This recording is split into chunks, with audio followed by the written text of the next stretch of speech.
Good morning, this is the Eager Beaver Show. You are listening to a True North Eager Beaver Media Podcast.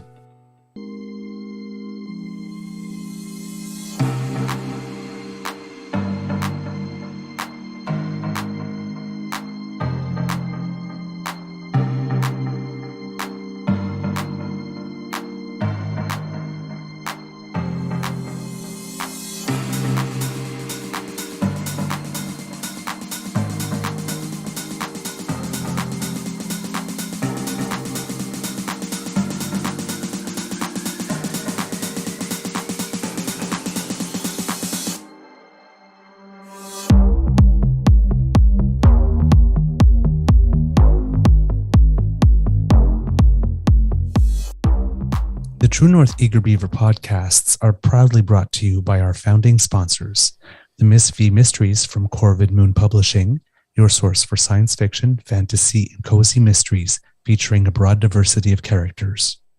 CanadianTarot.com, your uniquely Canadian online eclectic tarot community and forum, and The Peppermaster, hot pepper sauces made from fresh farm ingredients to thrill your taste buds and expand your mind.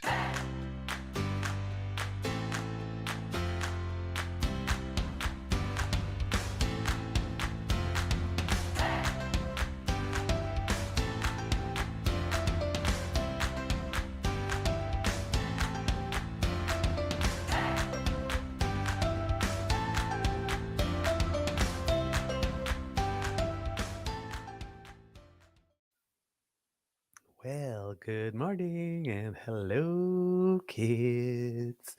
Welcome to season 3 and episode number 248 of the Daily Beaver Morning Show here on the Crier Media Network. Yay! There is sunshine in my voice and music in my voice because today is a day of love. As you can see, my beavers. It's your anniversary. Yes. And the beaver has to confess to being a bit of a eats his own kind. The only animal an actual beaver will eat. I don't know if actual beavers eat turtles, but I'm a big fan of turtles. So this is one of the gifts that makes me happiest in the whole wide world, and my sweetie gives them to me all the time. So we will be snacking today. Oh, yes, hold on. I'll tilt it up just a little bit there, just so you can see. There you go. Isn't he the best? 11 years. 11 years. And now I will tilt it down so I'm not so short in the screen. We do all our own stunts here at the Beaver Lodge. You have no idea, folks. You have no idea. So it's our anniversary. 11 years ago today, late in the evening, probably maybe around like 10 o'clock or something, or after 10 anyway. We met for the first time after me kind of quietly e-stalking him for 6 months. Not really e-stalking, but just one day, if you're on Facebook, sometime there's a new person that appears on the threads of all of your friends, but you don't know them, and you're like, how do all my friends know this person I do not know? Right. That kind of happened. So I clicked on it and it's like, damn, he's kind of cute. So I thought, I need to meet this guy. But we lived in different cities, but I figured, he'll be around in Ottawa because, we swam in similar circles. And sure enough, 6 months later, he's in Ottawa, and all weekend long, I'd like see the back of him as he's going this way. Well, had something I absolutely had to do over there, or Right. he's over there and I'm over here, but there's a whole wall of people going on, and like there's a workshop or something happening, and you can't cross the floor while someone's teaching a workshop. So, and then, yep, I've had enough, and then he goes. It's like, it's like, and then at one point, I just felt a little my shoulder, and it's like, hi. And he says, do you want and we'd had a little conversation, and we had to part ways a couple of minutes later, just like 2 or 3 minutes later. And then about 10 minutes after that, a little tap on my shoulder again, and it's him again. And it was a charity event, and it was a dance, and he asked if I wanted to dance. And the next day we were holding hands, and that was it. That's all it took. I thought you were going to say something a little more lurid, like, as I stood at the gates of the Lincoln Tunnel, I knew that the $3 I had spent on wine would not go to waste. That's an Eddie Murphy. Dearest Martha. Yes, yeah. I think I met a boy. I'm leaving you. Tell the kids I love them. Oh, man. So yes, it's a day of love. And I slept. I feel like I slept better last night. I don't think I slept more hours, but I feel I slept maybe deeper. I'm feeling a little less I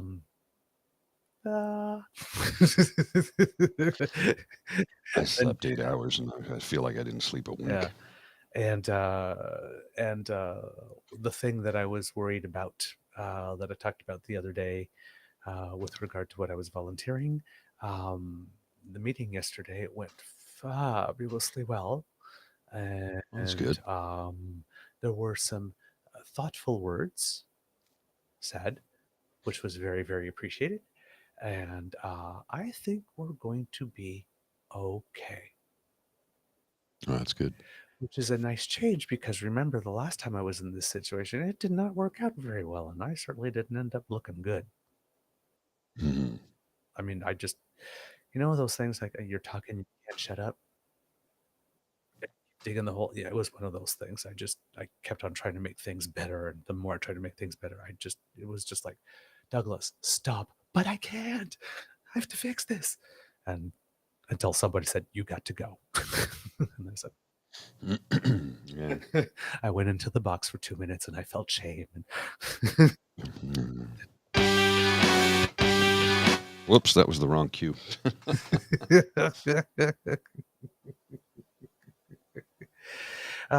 Anyway, you do that, you go to the box, 2 minutes by yourself, and you feel shame, and then you get free.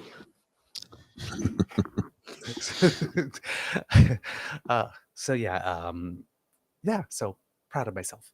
Anyway, very, very long intro. Today, recording day, is Friday, November 10th.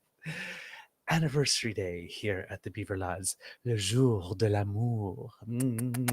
And with me, as always, is my good friend here, Mr. Grizzly, sporting the poppy that I keep on buying, and keeps on falling off my Keep clothes losing, before I yeah. get home, because I intended to start wearing one starting November 1st, and This is my third one. I've not successfully gotten one home yet. I did, however, get a sticker. Well, that's good. No, that's good. This is my third one. Honest to goodness, my third one. I keep losing them, and I keep stabbing myself. It's like, And you know what? The thing is that if they just had like this little rubber stopper they could put on the bottom of it, right? You would keep it. But then again, yeah. the whole point is to keep donating, right? Because every time you Well, lose, that's why, though. That's why. Yeah, that's why. Because if I mean, literally, if you have a rubber stopper on it, why would you buy another one? Exactly. Each year, you just put this off to the side, pull it out of the drawer. It's like, no, the whole point is to raise money. Exactly.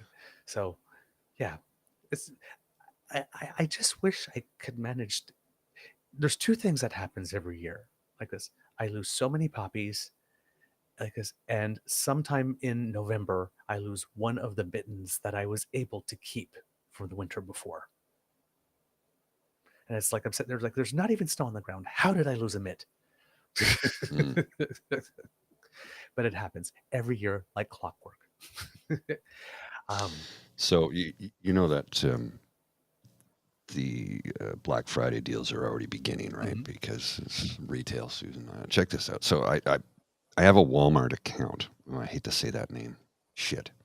Anyway, I said it. I have an account because I find that's a cheaper place to buy groceries, amongst other things.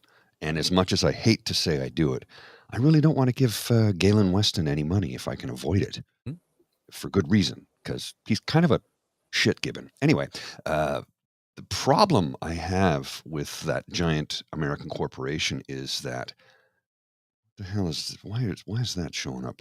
The problem I have is that I joined, but they have Walmart.com and Walmart.ca, and it doesn't redirect you from com to CA.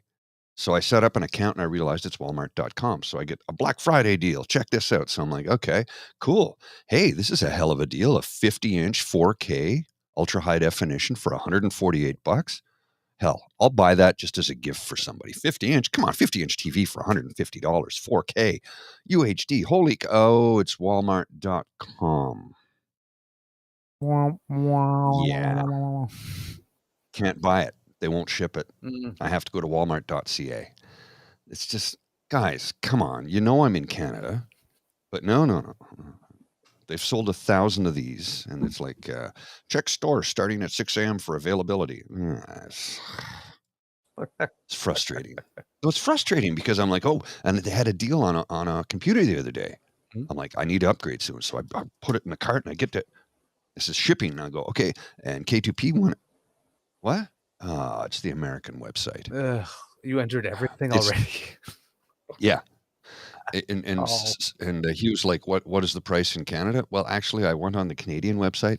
Not available. The 50-inch isn't available. Oh, You can get 65s, 55s, 43s, 32s, 75s, 85s, 95s. Although if you're going to go 95, just buy a projector, man, because a 95-inch TV isn't going to fit through the door of many homes. Wouldn't fit in my apartment. jeez. I couldn't get it up the elevator. Wow, man. Yeah. Okay. Longest intro in the world. The other day we had the longest Easter egg. Now we're going to have the longest intro. Thank you to our founding sponsors, the Peppermaster, the Mysteries from Corvid Moon Publishing, and CanadianTarot.com. And I sent you a link there, Mr. Grizzly, because since we're talking about the Peppermaster, and we're talking about not wanting to help Galen, this kind of goes together. This is the Twitter feed account of someone I love very much and someone you should love too, Tina Brooks, who is with one of our founding sponsors, the Peppermaster. So there you go. So whenever we have those deals for you for Christmas or Mother's Day or Father's Day, she's the one that puts it together for us. So one of our founding sponsors. And she says, Mr. Grizzly, if you want to stop Galen Weston, shop local. Get to know your local producers and put Pepsi, Heinz, Kraft out of business. Easy. Of course, the first response is, I have a problem. I like those brands for the most part, and Galen stores offer the best prices. I can't afford the little local outfits. That's because they won't sell the little local guys at the same price, in spite of it being the same distributors. Ask me how Loblaws, IGA, and Metro make so much money while the rest of us are sucking up fumes. Volume, I suppose. Shrinkflation is the only thing I have against most producers, but the grocers are not being truthful about their margins. Not even close. It's shelf fees, dock fees, late fees, early fees, EDI fees, setup fees, marketing fees, shopping fees, sampling fees, restocking fees. Oh, and that is only if they let you get listed. And they won't let you list if you go into too many backdoor stores. And to my knowledge, the only producers doing the shrinkflation crap is legitimately big food. We small producers can't afford to redo all of our processes, labeling and marketing 3 times a year. Wow. boom. That's shipping. Shipping, yeah, not shopping. Did I say shopping? Yes. Oh, sorry. I get confused easily. I'm old. I made that joke the other day, just yesterday. There was a list of like 20 things if you had them, like a rotary phone or all that kind of stuff. You're old. It Yeah. was like zero for like everything that you, 1 point for everything you had. And it's like if it's like 0 to 4 legendary, and like I scored a straight 0. Old. Remember that 22-minute skit? It's like, back in the days, we didn't have MapQuest. We had a map. We didn't need a cell phone to tell time. We had a watch. Old.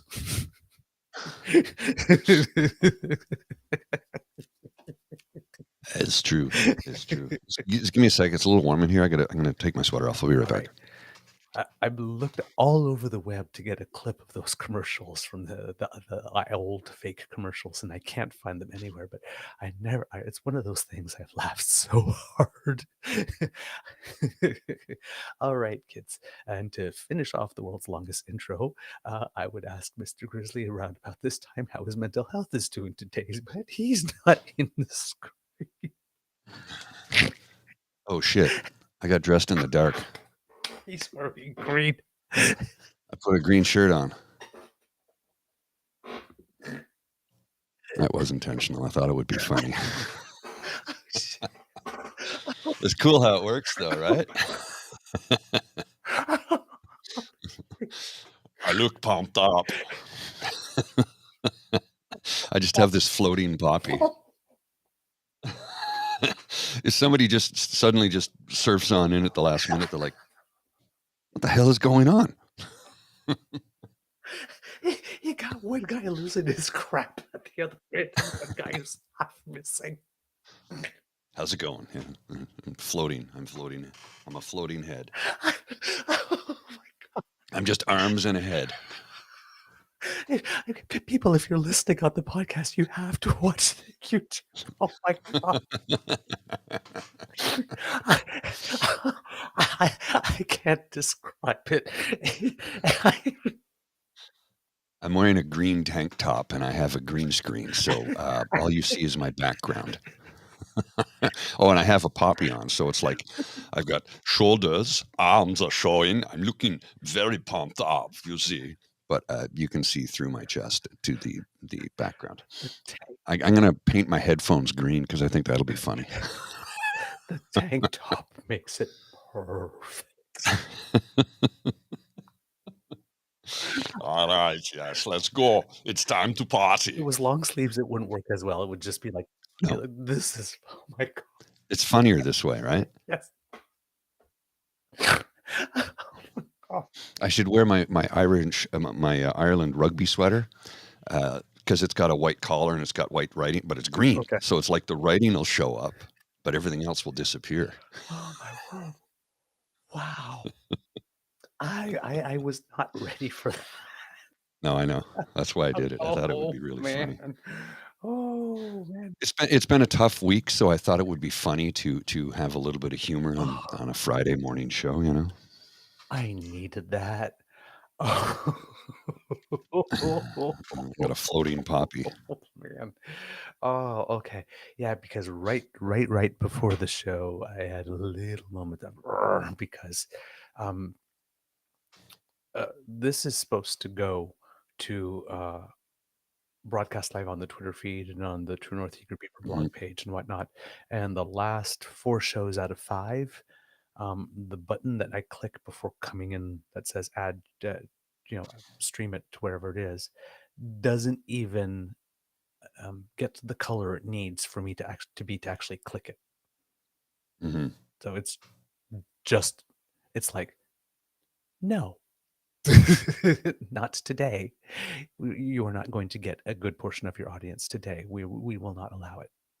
So it's like, so I had like a little moment of frustration because 4 days out of 5, I mean, the people who watch through those platforms, right? I'm sure they know to go other places, but I mean, it's just the more you have to make people work.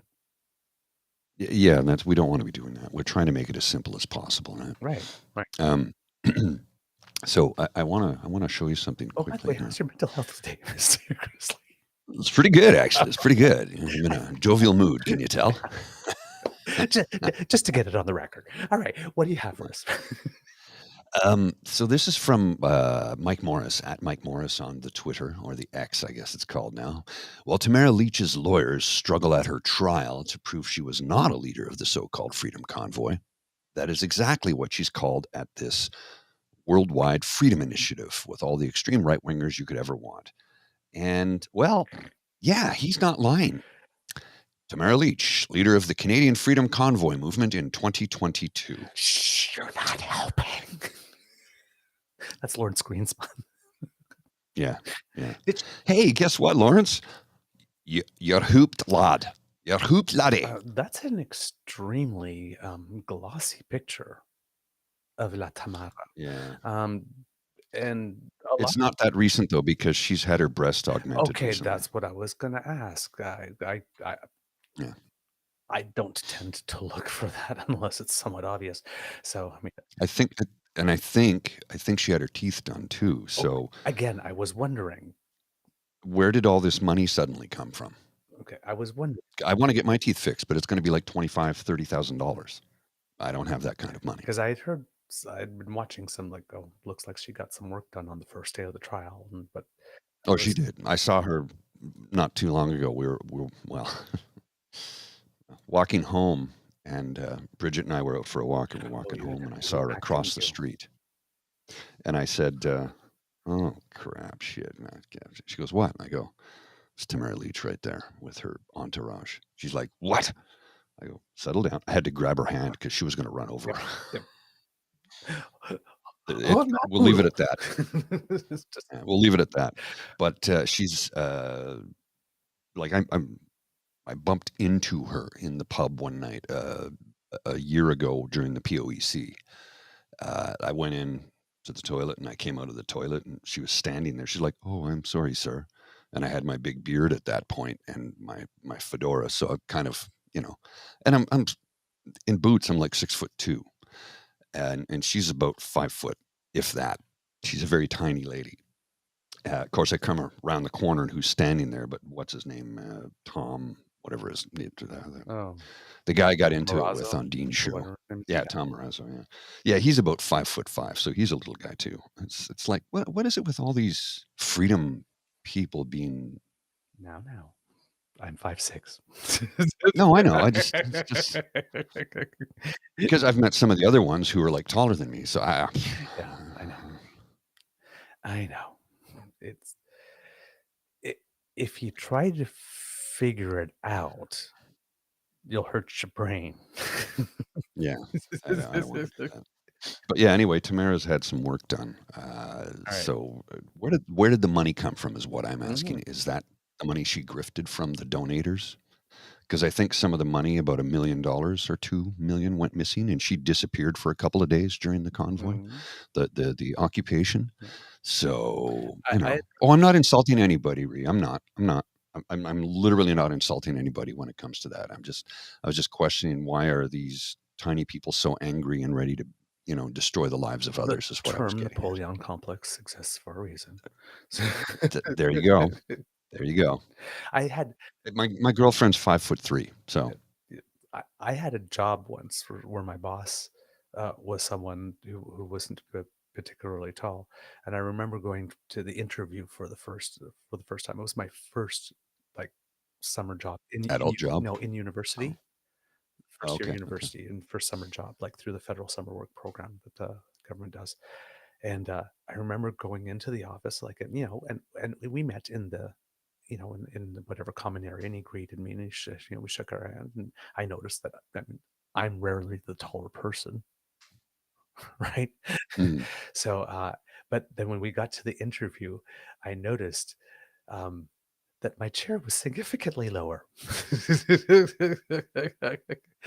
I wasn't looking eye to eye. I was looking just a little up. And I was like, okay.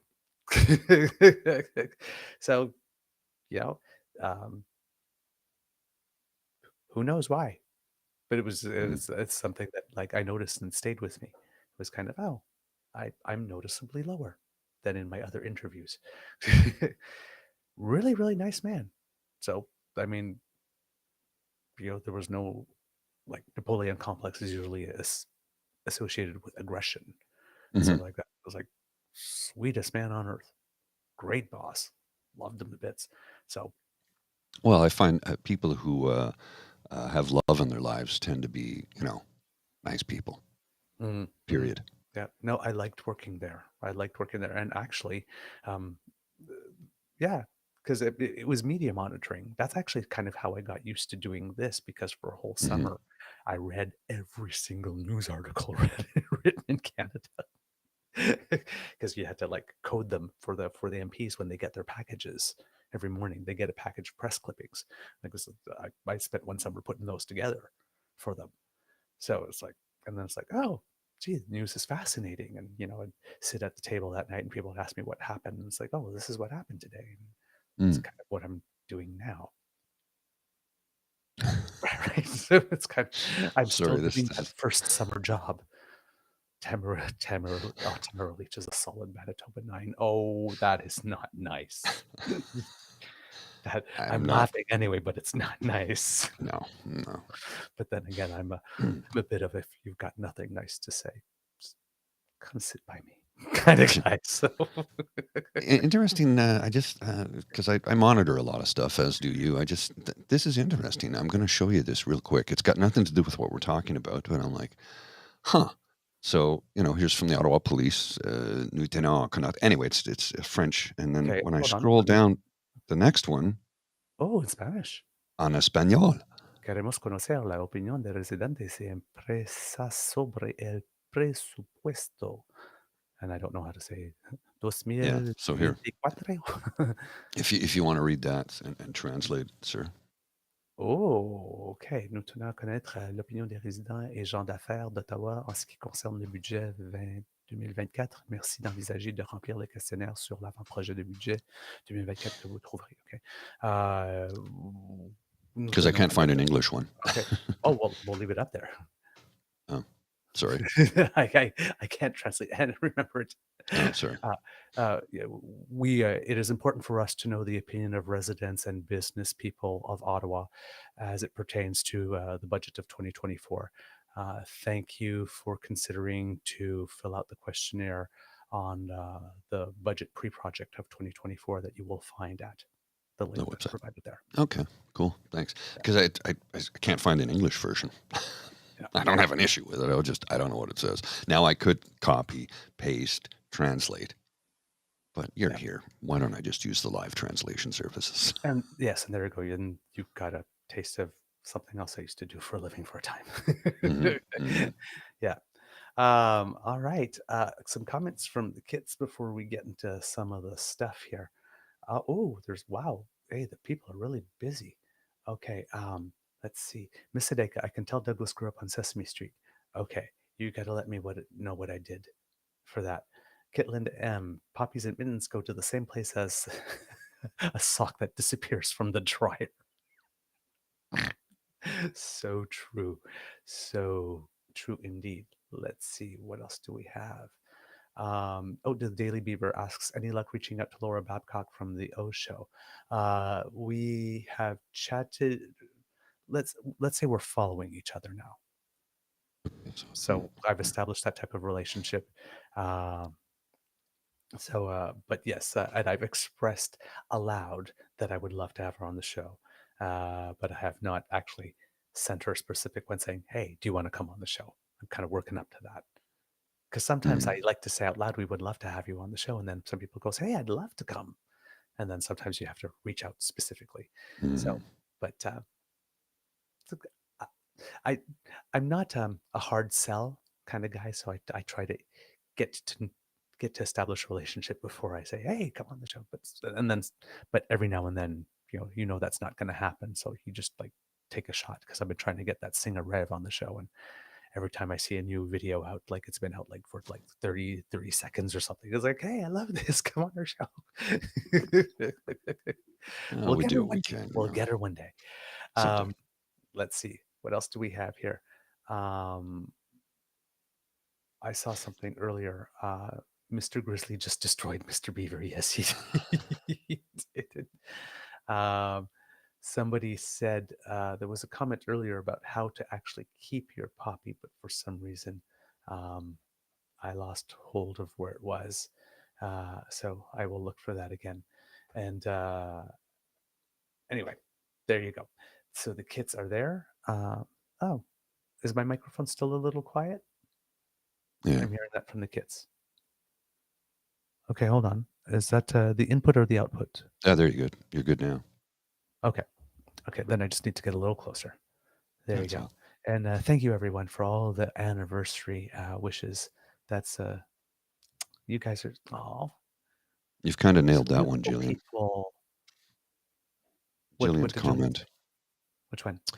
Well, there's another comment that I can't see in Restream, so I had to open the YouTube channel to see if I could find it. I don't know. Somebody, I guess, took umbrage with some of the things I said about Leach. But Jillian Oh, said probably because Paul felt the size differential in close quarters and constrained from telling Leach what he thinks of her. That is exactly what it was. I stepped out of the toilet. I opened the door, and I was like an inch from her because she was standing right there. Like I bumped into her. So she says, "Oh, I'm terribly sorry, sir." I said, "Yeah, no worries," and I just walked away because that's the pub where I spend. That's my backyard. You know, that's where I live, and I don't want to have a argument of. You know what? I don't. I didn't want her in the pub, but it's not my building, and it's a public space.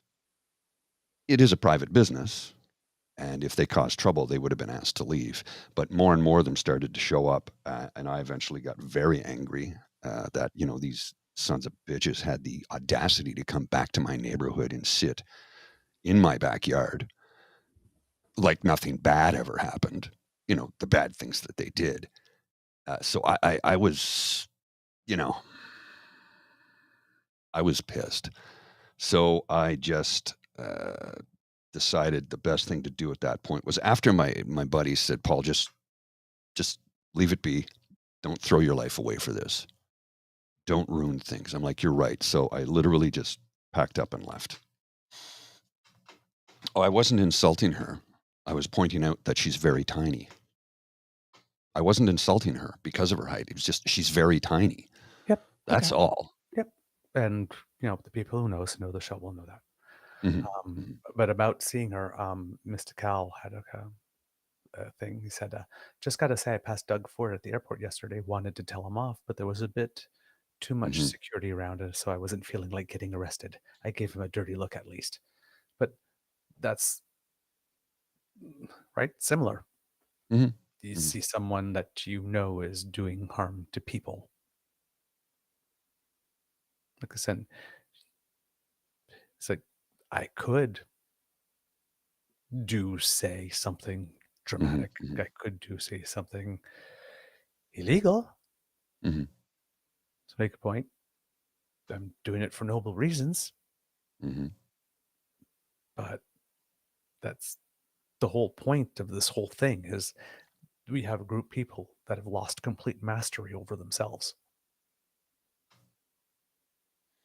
We're Mhm. told this, like this. Why lose mastery over yourself?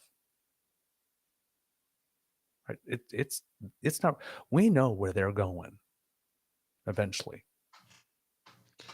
I need right? another cup of coffee. Sorry. Okay. Yep. My brain is.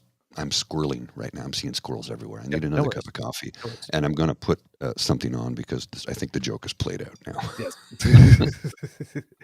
So, but it's like we know where they're going. That's the thing about this movement, right? You always have to remember that it's always about the nanosecond. What's happening right now? We're winning the moment. But all those January 6ers in the United States, when that day happened, is we knew where they were going, right? We've had certain people in the United States found guilty of seditious conspiracy, which is a crime that's been nearly impossible to convict someone of in the United States. There were more, I think there have probably been more convictions for seditious conspiracy this year alone than there have been in all of the history of the United States previously combined. Um, how many people have been charged and pled guilty and have been sentenced, and we still have, the orange shit stain out there. But we know where this road is going for him and his friends. I mean, some of them have already just given up and pleaded guilty. Sorry. Um, there's no point doing something that will result in us going to the same place they're going. Right. So justice is slow and it's annoying. And until that gavel comes down and says guilty, and then the next gavel comes down and says how many years, they get to fill up all the airtime with all of their nonsense. Oh, my word.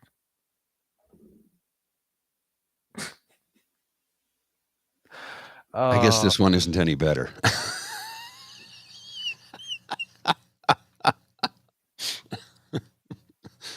My mom bought this for me last year at Christmas because it's a loud Christmas winter shirt.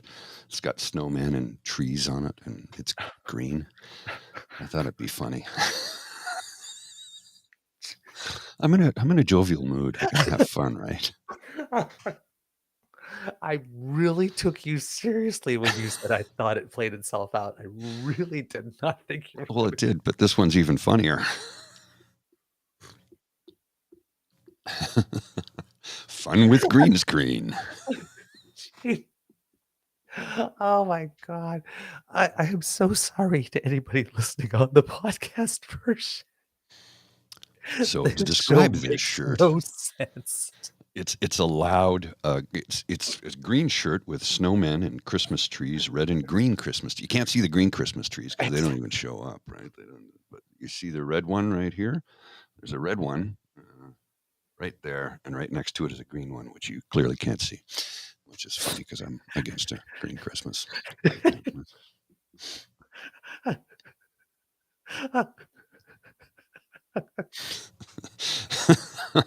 Come on, it's a good joke. It's a good joke. Turd Ferguson. It's a funny name. It's a funny name. Turd Ferguson.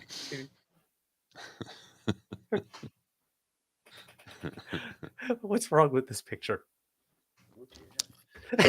Oh dear. He seems to be see-through.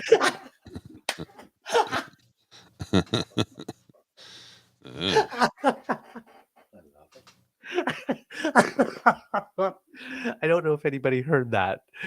No. When he said, oh, he was like, oh dear. He seems to be see-through. What was after that? I love it. I love it. Okay, this time I will change my shirt properly. I just thought this was funny. I mean, you got to have a laugh, right? It's a Friday morning. It's Remembrance Day weekend. Tomorrow's going to be a heavy day with a lot of emotions. So let's go into it with light hearts, right? So I thought a couple of visual gags would be good for a larfer too. So I will be right back. I am going to change my shirt this time. Promise. Yeah. I don't have any more green shirts. My rugby sweater's in the wash. So I fell for. I'm gonna. You know what, kids? I'm gonna believe this one when it lasts because I fell.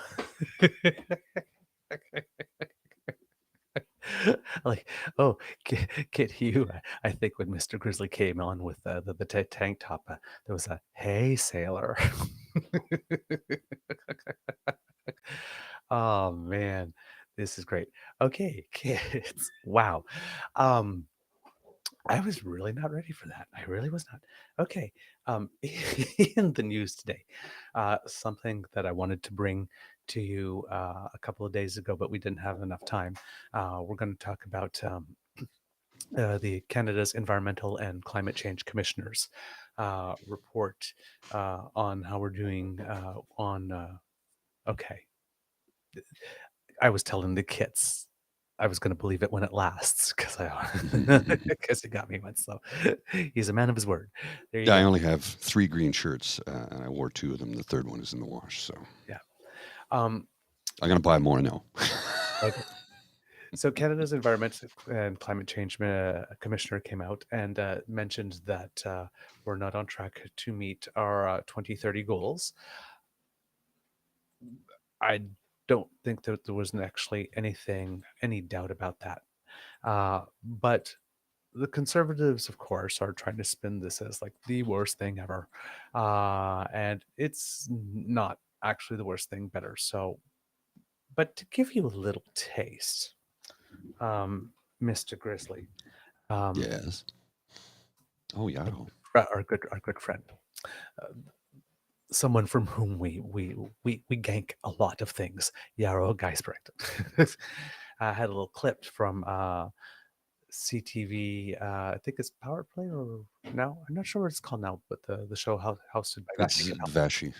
Yeah. Yeah, Vashi Kapela. I don't know the name of the program actually Yeah, because she used to be on the CBC. Yeah. And now she's on the CTV. Well, it was always called Power Play. I just don't know if the name changed or it's Power Play with Vashi Kapela. Anyway, she was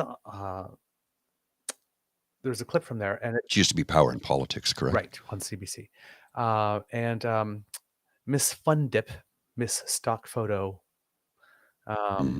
Melissa Lanceman, was out doing what she does. And now I say this because I will admit my bias out front. I have absolutely no respect for this woman. None. She says she's a member of the rainbow community. I don't recognize her. No. And I understand why. I don't.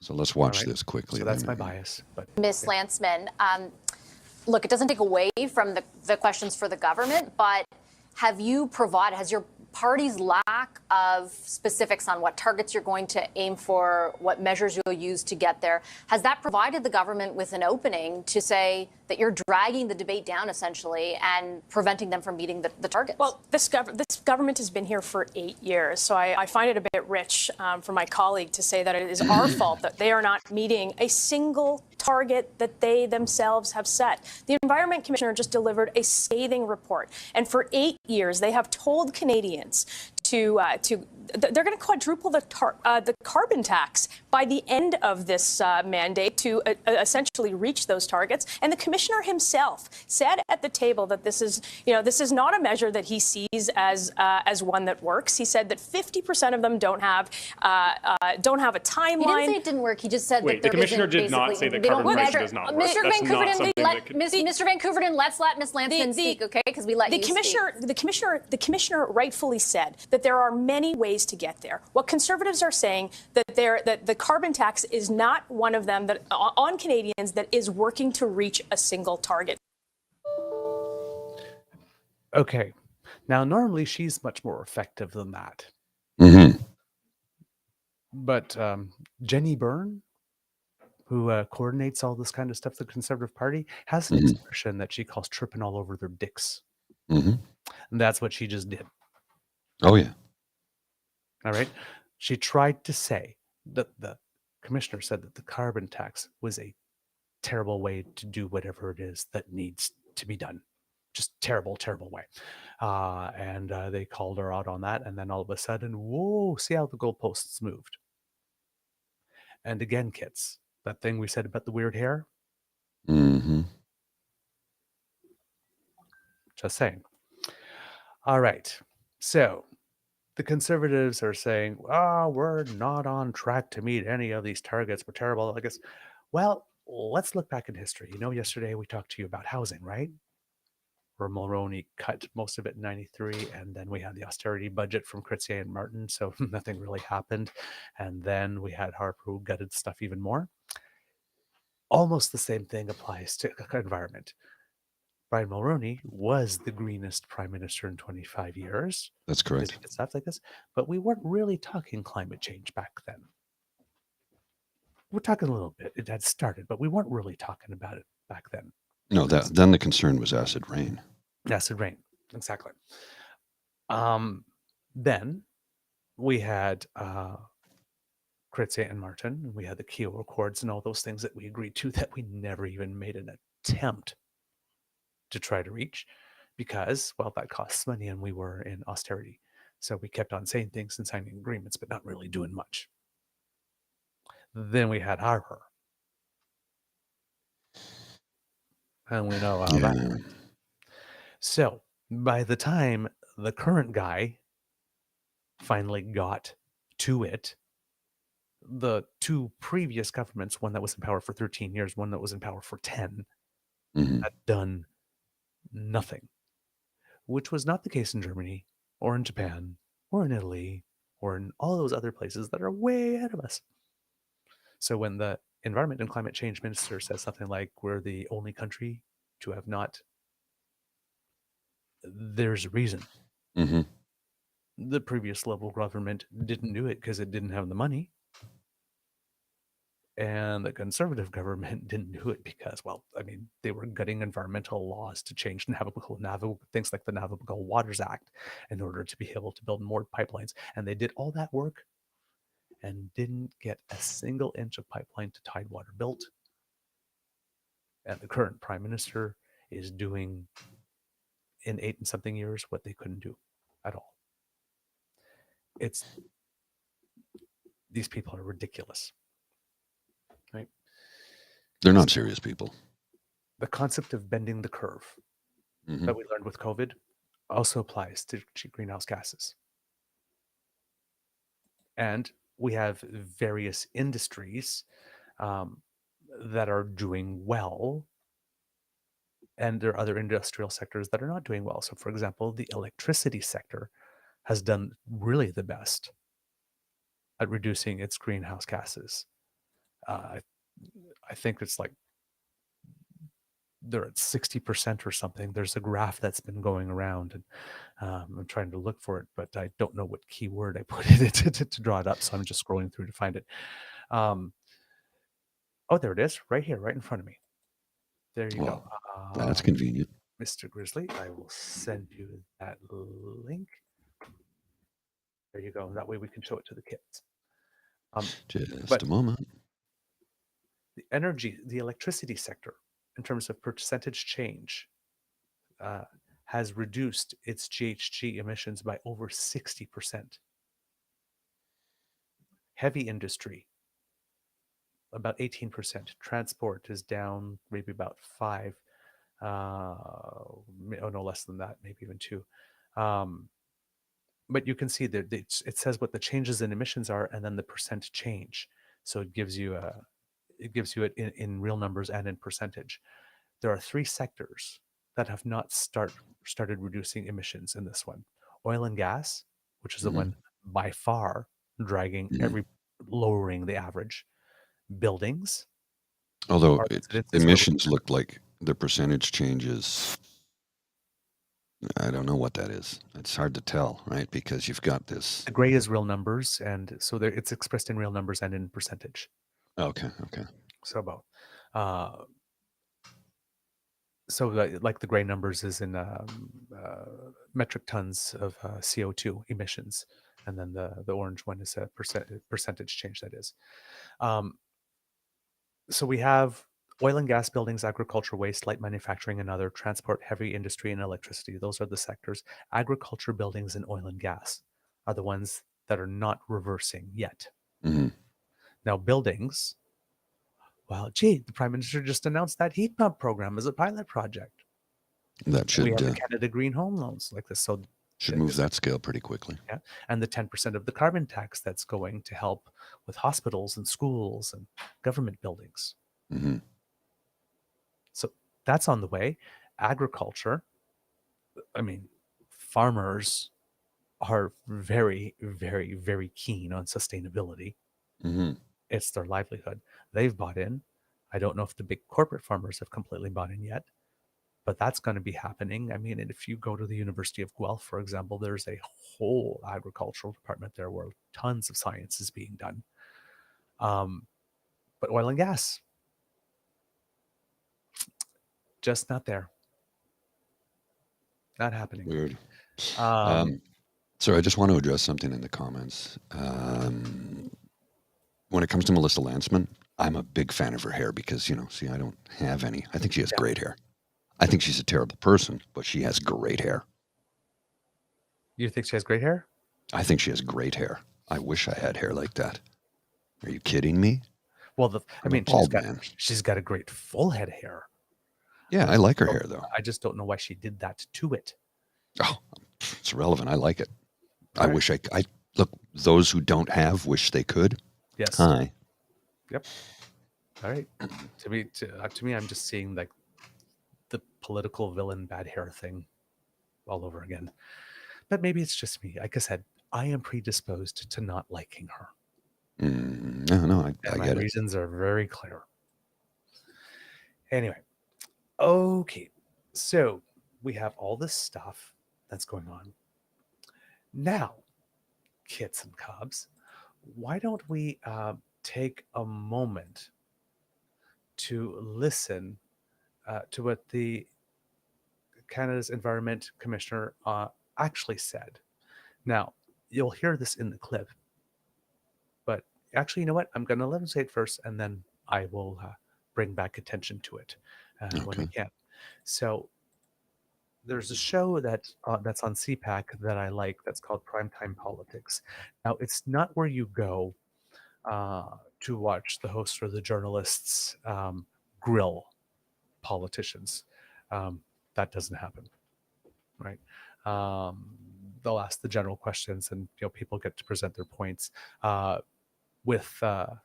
you have the MPs panels, that's like regular stuff. You'll see the combativeness, but this is more sort of trying to get the information out. Now, there's no reason to be combative with the climate change and environment commissioner, but I mean, if you're like, if someone from the government is there, you're not going to get the pressing questions all that much, because it's CPAC and it's free and everybody wants to go there, and well, they want people to come, so right. However, I'm going to have a moment for you later on that you're going to enjoy. But this one is the Environment and Climate Change Commissioner, and he's being asked about what his report actually did say. So, Mr. Grizzly, let's play this. And I'm not sure if I'll ask you to stop along the way or if I'll just play it all. But starts at the 1 minute mark, correct? But let's start at the 1 minute mark. Yeah. Okay. Well, there's a 1 minute and 2 seconds. Oh, I got it. Hang on. Unreliable. Let me just back that up. Try again. Hello, everyone. I'm Michael Serapio. Overly optimistic and unreliable. That is what Canada's Environment Commissioner is saying tonight about Ottawa's plan to reduce carbon emissions. The federal government did release a game plan last year to tackle the issue. But after examining the details, Commissioner Jerry DeMarco says if things do not change, there is no way the plan's current implementation will meet international carbon emissions. Canada is the only G7 country that has not achieved any emission reductions since 1990. Taking meaningful action to reduce emissions is the most impactful thing Canada can do to play its part in addressing the global climate emergency. Solutions exist. The problem is that available solutions are being implemented much too slowly. Well, you just saw Canada's Commissioner for the Environment and Sustainable Development in that clip, and Jerry DeMarco, we're happy to say, joins us in studio this evening. Jerry, good to see you again. Thank you for being here. All right. So before we continue on that, so like we mentioned, right, Canada is the only country to have not reduced. Why? Because the oil and gas sector, specifically, along with the other two, is basically negating the work of all the other. Not negating, shouldn't say it's happening, but if those three sectors that are above had been following at the same rate, and particularly oil and gas, as the other sectors, we would be like all the other countries. Now, why is Canada's oil and gas sector, as opposed to that of any other country that has it, particularly slower than anywhere else in the world in getting its act together? I think we know the answer to that question. Once again, it's the premiers who are the problem. Yeah. The wonderful can't-do attitude of the wannabe independent republic of Saskatchewan, among others. There's a reason. There's one country who hasn't done it, and you have the premier leading the province from which the most oil and gas comes from saying, we need more base load. Kneecapping the renewable sector and wanting to get her hands on the pension fund so she could throw good money after bad back into the oil sector. Fighting for elimination of carbon regulatory pricing on oil and gas. I mean, it's literally all the things you can do to make yourself dead weight and be completely and totally unhelpful. And it's coming from one place. And now that one place is like the place on the entire globe. And yet they keep on telling us, because nobody produces it more clean or better than us. It's a lie. It's a big fat lie. All right, Mr. Grizzly, let's listen to the man. Being here. Thanks for having me. Now, this is not the first time that you've raised an alarm about Canada being behind its own committed targets, but this time around you're focusing in on the 2030 emissions reduction plan, and you say again this country is going to fall short. What's behind that? So they're going to fall short if the plan remains as it is, but there's still time for them to improve it and make the target. So we don't want to give up yet. The problems with the current plan are inappropriate assumptions, being a bit too overly optimistic about the projections in the plan, and also the lack of timeliness. So a lot of these measures that are in the plan or are projected to be used to meet the target are taking a long time to produce, and they don't result in emissions overnight. So the longer they take to be produced, the longer it'll take to have the emissions drop. Okay, so overly optimistic, as you say. What about the coordination amongst departments? Is everybody taking this as seriously as you would hope they would? So that's been a problem in Canada for some time now, the lack of coordination and leadership in implementing climate commitments. So we've got a lot of different departments, each playing a part. Environment Canada has the lead, but they don't have the authority to require the other departments to toe the line. So without that stick, if you'd call it that, they can just hope that they're going to get the cooperation from the other department, but there's no way of being sure.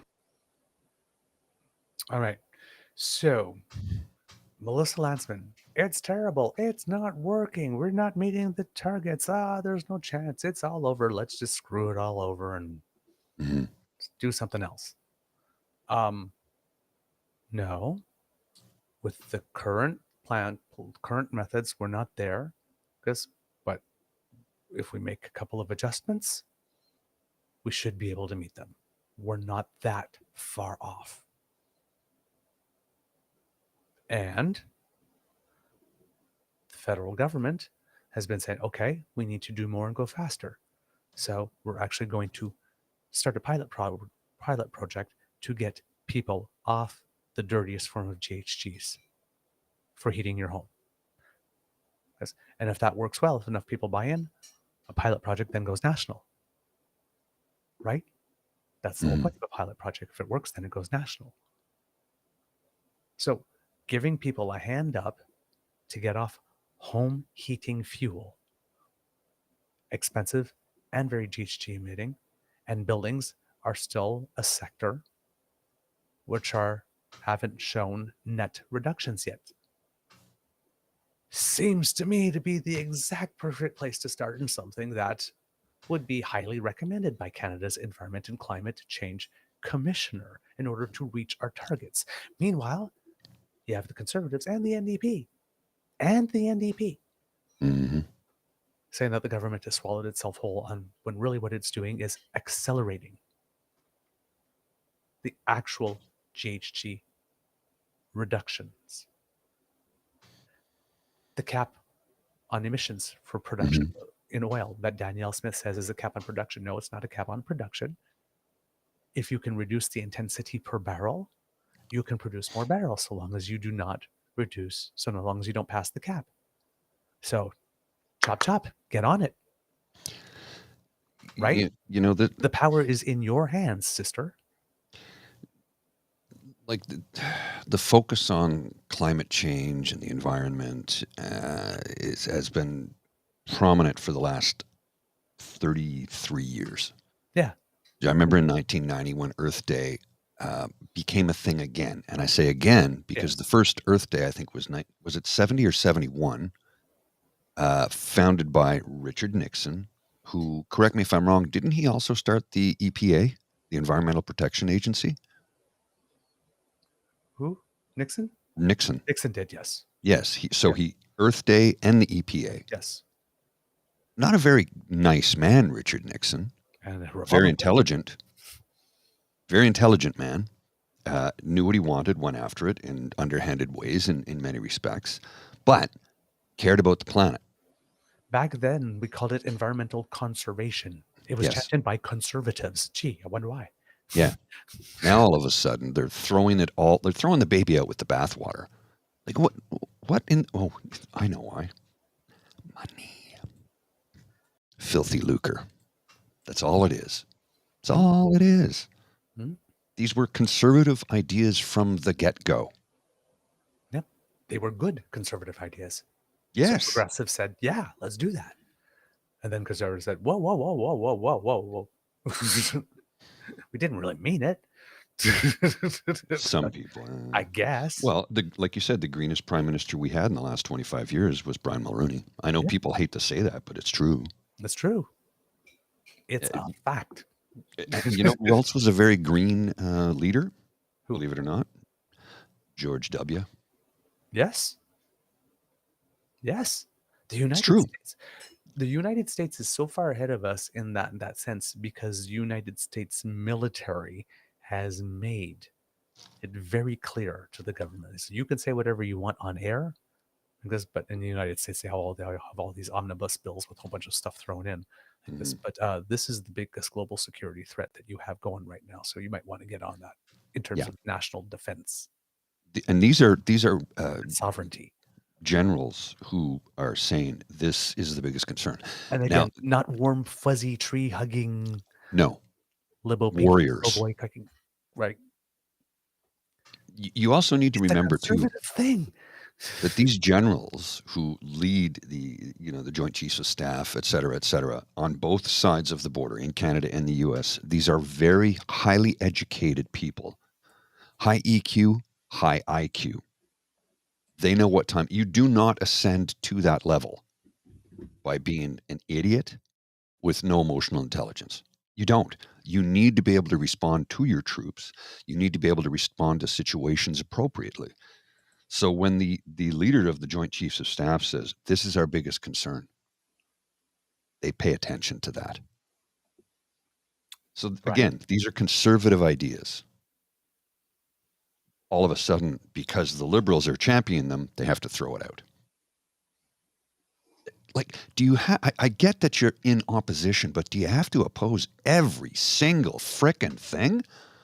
My God, man, that is not how government is supposed to work.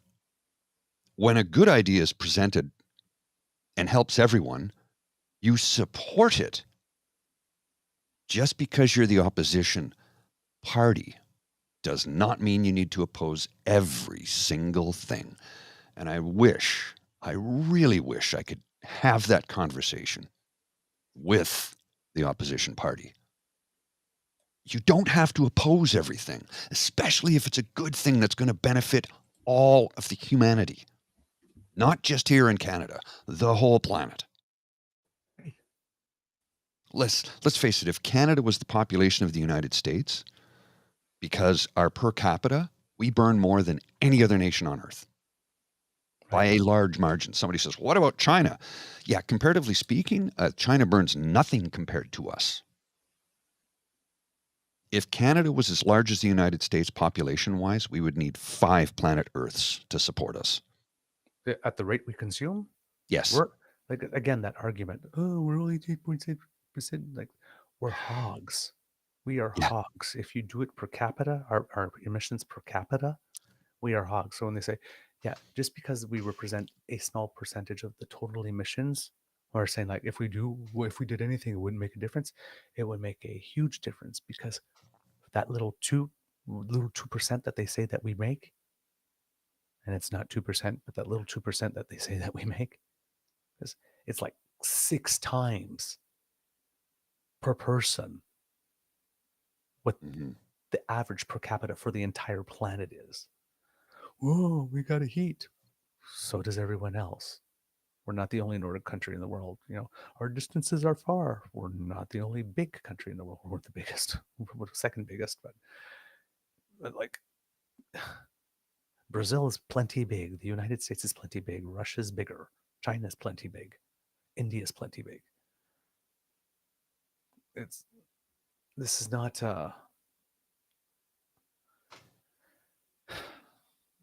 these are not reasons. These are not Yeah. reasons, they're excuses. Right? Well, something else you need to remember too, that only recently, sorry, I didn't mean to do that. Only recently, very, very recently, did we start shutting down the asbestos mines.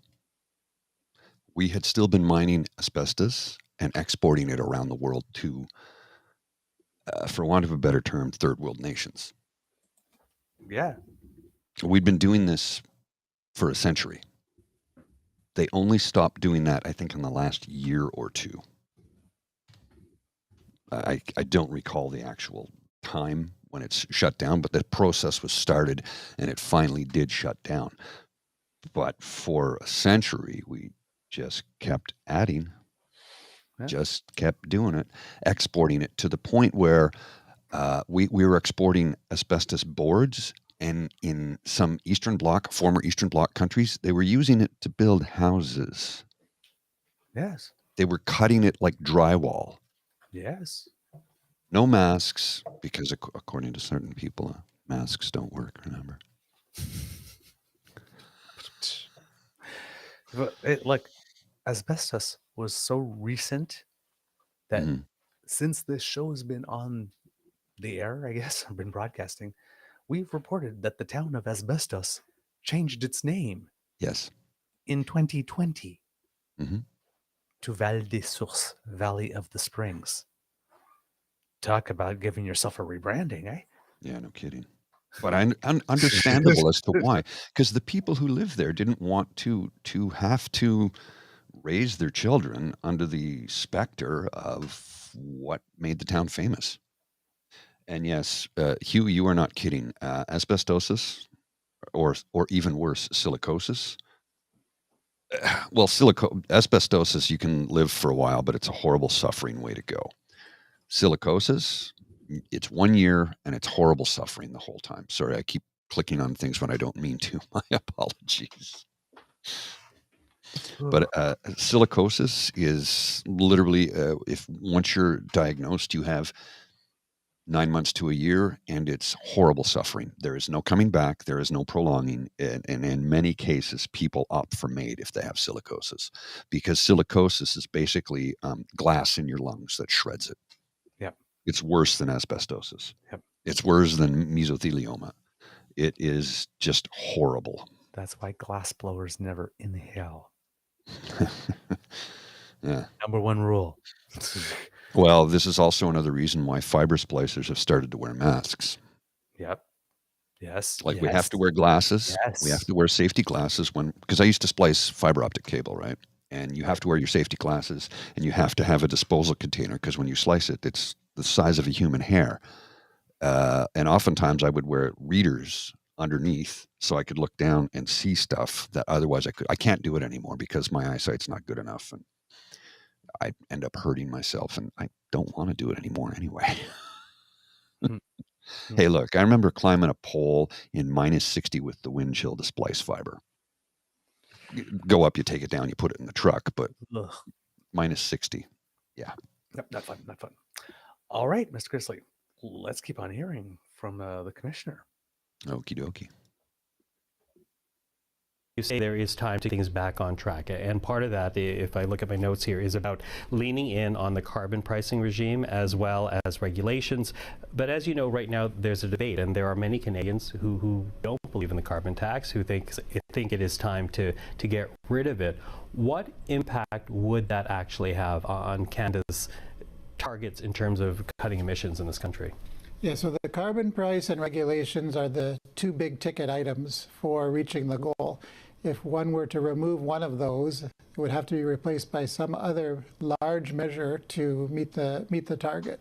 So we've said that this plan is better than previous plans because it does have measures such as carbon pricing and regulations that have the potential to work, but they still need to tackle the elephant in the room around, spiraling oil and gas emissions and transportation emissions. Those two sectors are drowning out the progress in many of the other sectors. Okay, let's pick. pick up on that then. Oh, well, now Melissa Landsman's response seems to make a whole lot of sense now, doesn't it? Mm-hmm. And does that sound anything like what Melissa Landsman was saying about the program or carbon regulatory pricing? He said it doesn't work. I heard him say specifically, quote, the carbon price and regulations are the two big ticket items for reaching the goal. If one were to remove one of those, it would have to be replaced by some other large measure to meet the target. And what other large measure is being proposed as an alternative? Heat pumps. No. From the Solar. Conservatives. Oh. Remove. Yeah. Sorry, I was lost on Yeah. monitoring three different things here. They're still talking about carbon capture and storage, which Harper was talking about in the day when he was prime minister as being the solution. And let's see, we had 10 years of Harper, now 8 years of Trudeau, according to, well, I guess it's past October now. So now we actually do have 8 years of It Trudeau. is 8 It actually years is now, after 8 years of Justin Trudeau. That's a lot of time. That is a lot of time.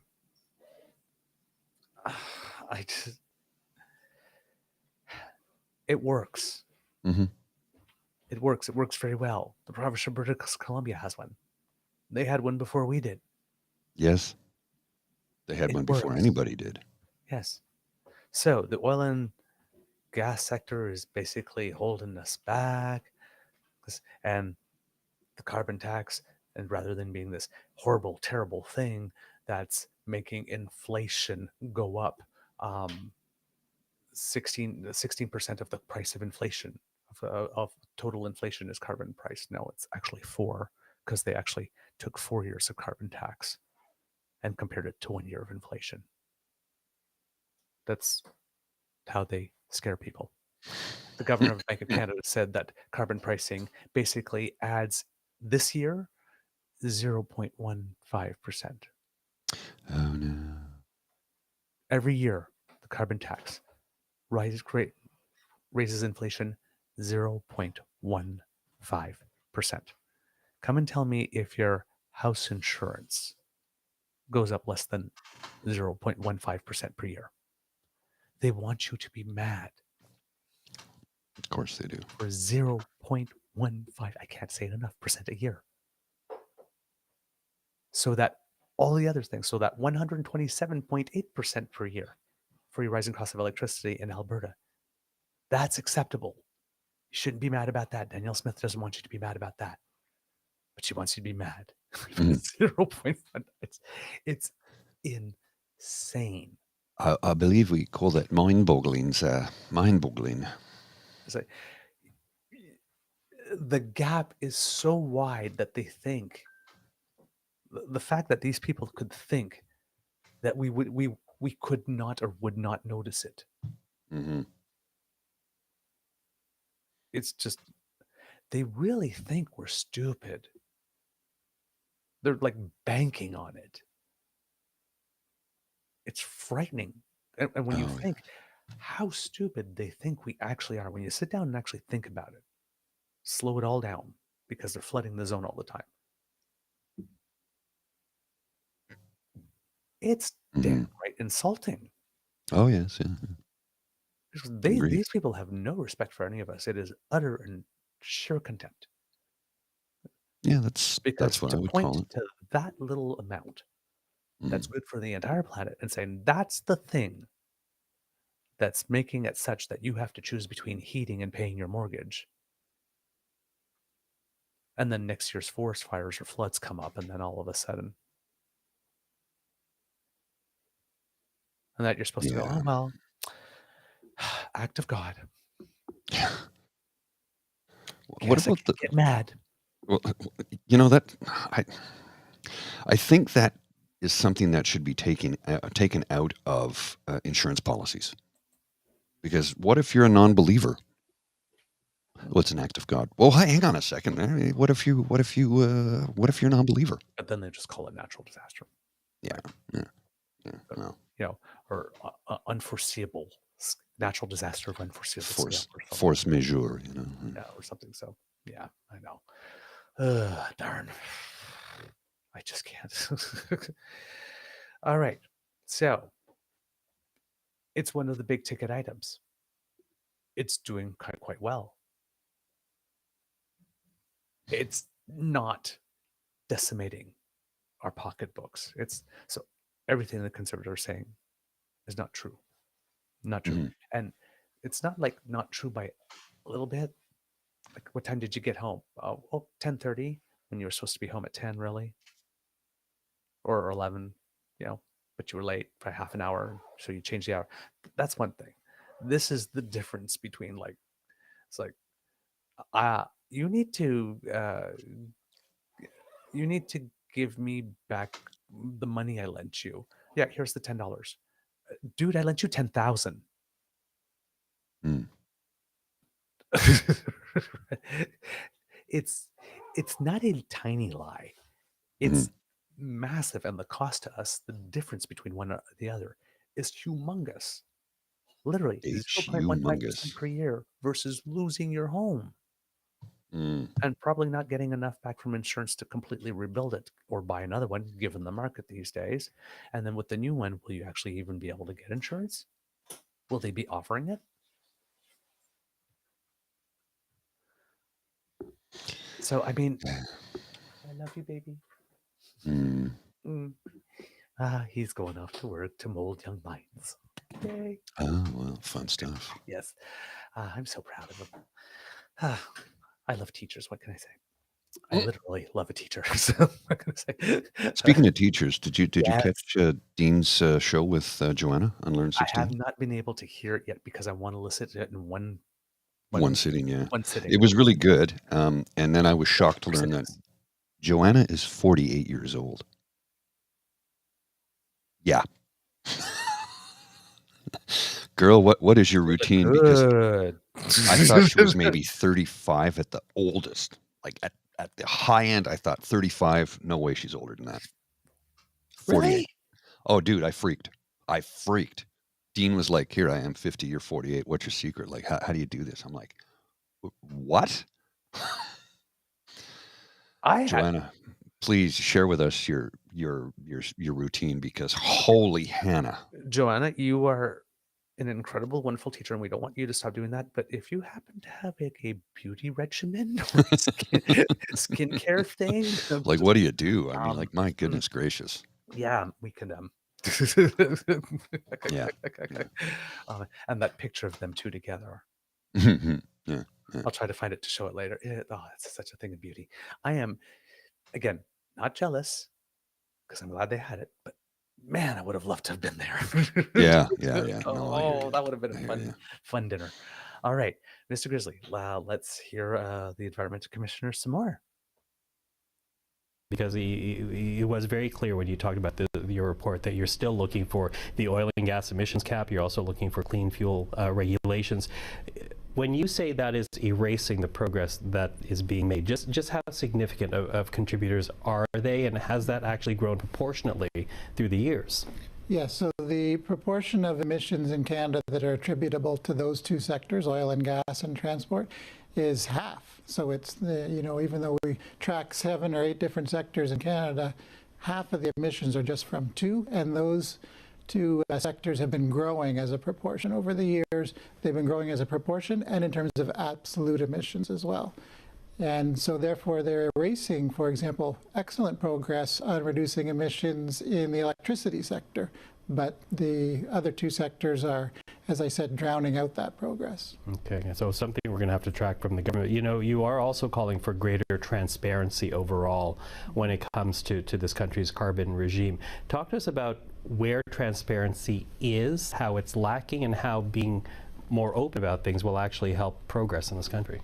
Yeah, so this plan is more transparent than previous plans that have failed to meet targets. So it's better than those, but it's not good enough in terms of transparency. For example, we wanted to look at their figure for reducing emissions in oil and gas, which they had in the report as 31%, but we didn't have access to the to the calculations and the modeling that would come up with that, and therefore we can't verify if it's realistic or not.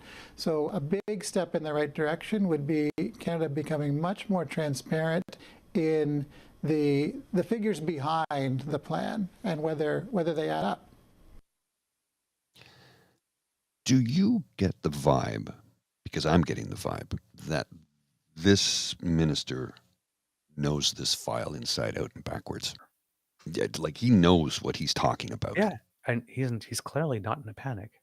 No, He's we're a little off the track, but we need to make some adjustments. And if we do that, we'll be there.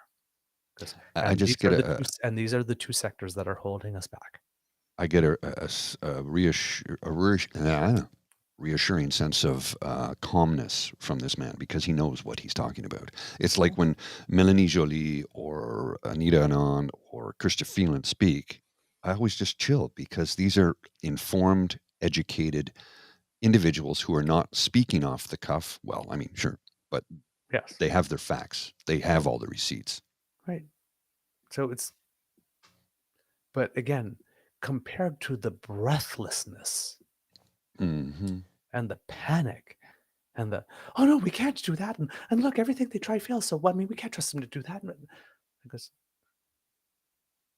we're on the right track. We're a little off track from our targets, but we're not on a bad track. But we need to go faster. It's literally scream if you want to go faster. Yeah. Foxy Dragon. Hello. How are you? Welcome. Oh, we have some friends from the US. Lovely to see you. So glad you can join us. The Friday shows are great because they last longer and people get to join in from different places. I saw earlier there's somebody watching from Florida as well. So hello. Yes, we have, and we have viewers from Norway as well. Yes. And Sweden. Yes, indeed. North Norway, even. North Norway, yeah. So it's like how far north now? I'm intrigued. Again, I need to know. and we need to have a chat about, do you have a heat pump? Yes. Because all of Scandinavia, all of the Nordic countries are with the exception of Iceland, because Iceland has, geothermal. Yeah, but they're all using heat pumps. And it's not their main source. Well, let me phrase that. It's their main source until, minus 30. Heat pumps work till minus 30. After minus 30, they still work. And there are some kits you can get that can make them work more. Yes. They work at minus 30, but they're less efficient. Exactly. It's not so. Yeah, exactly. They're less efficient. So, and anyway, you wouldn't disconnect an alternative source from your house. You would be that silly because if it's that cold, you don't want your pipes to freeze and then burst. So we've kept our connection to our gas. But if we use gas 30 days this winter, I'm going to be surprised. Yeah. Because the average low is minus 11 here. The average low. Yeah, we get cold snaps and all that kind of stuff. But Kingston's nowhere near as cold as Ottawa. No, and I'm sure it's nowhere as cold as Estevan, Saskatchewan in the middle of winter either. I mean, but this is a good thing. Yes. Tavi G says, I saw an announcement yesterday about Manitoba going geothermal. Yes, I will be looking at that. Mr. Grizzly, I'm not sure if that's the end of the interview with the Environment Commissioner or if there's another thing. Well, I think there's one more thing. We'll run it and see. Yeah. Play a bit of a devil's advocate, if you will, on this, because I appreciate what you're saying here is that right now we have this commitment to reduce carbon emissions by 40 to 45% by 2030. But the government does point to some progress because by their own calculations, they're looking at 34% below 2005 levels. Why is 34% so close to 40? Why is that not sufficient? So the target is a minimum of 40%, preferably up to 45%. 34% is what they're projecting so far from the measures in the plan. Is that good enough? Well, in one way, it'd be better than previous targets that we've missed by even more.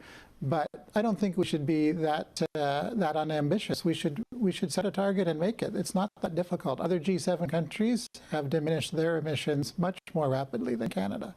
Can you add some context to that when you say that Canada hasn't fared as well as other countries? Put that into context. Yes, so since 2005 to now, which is the baseline year that we're using under the current international framework, Canada has the lowest level of emissions reductions, but at least there's some reductions since 2005.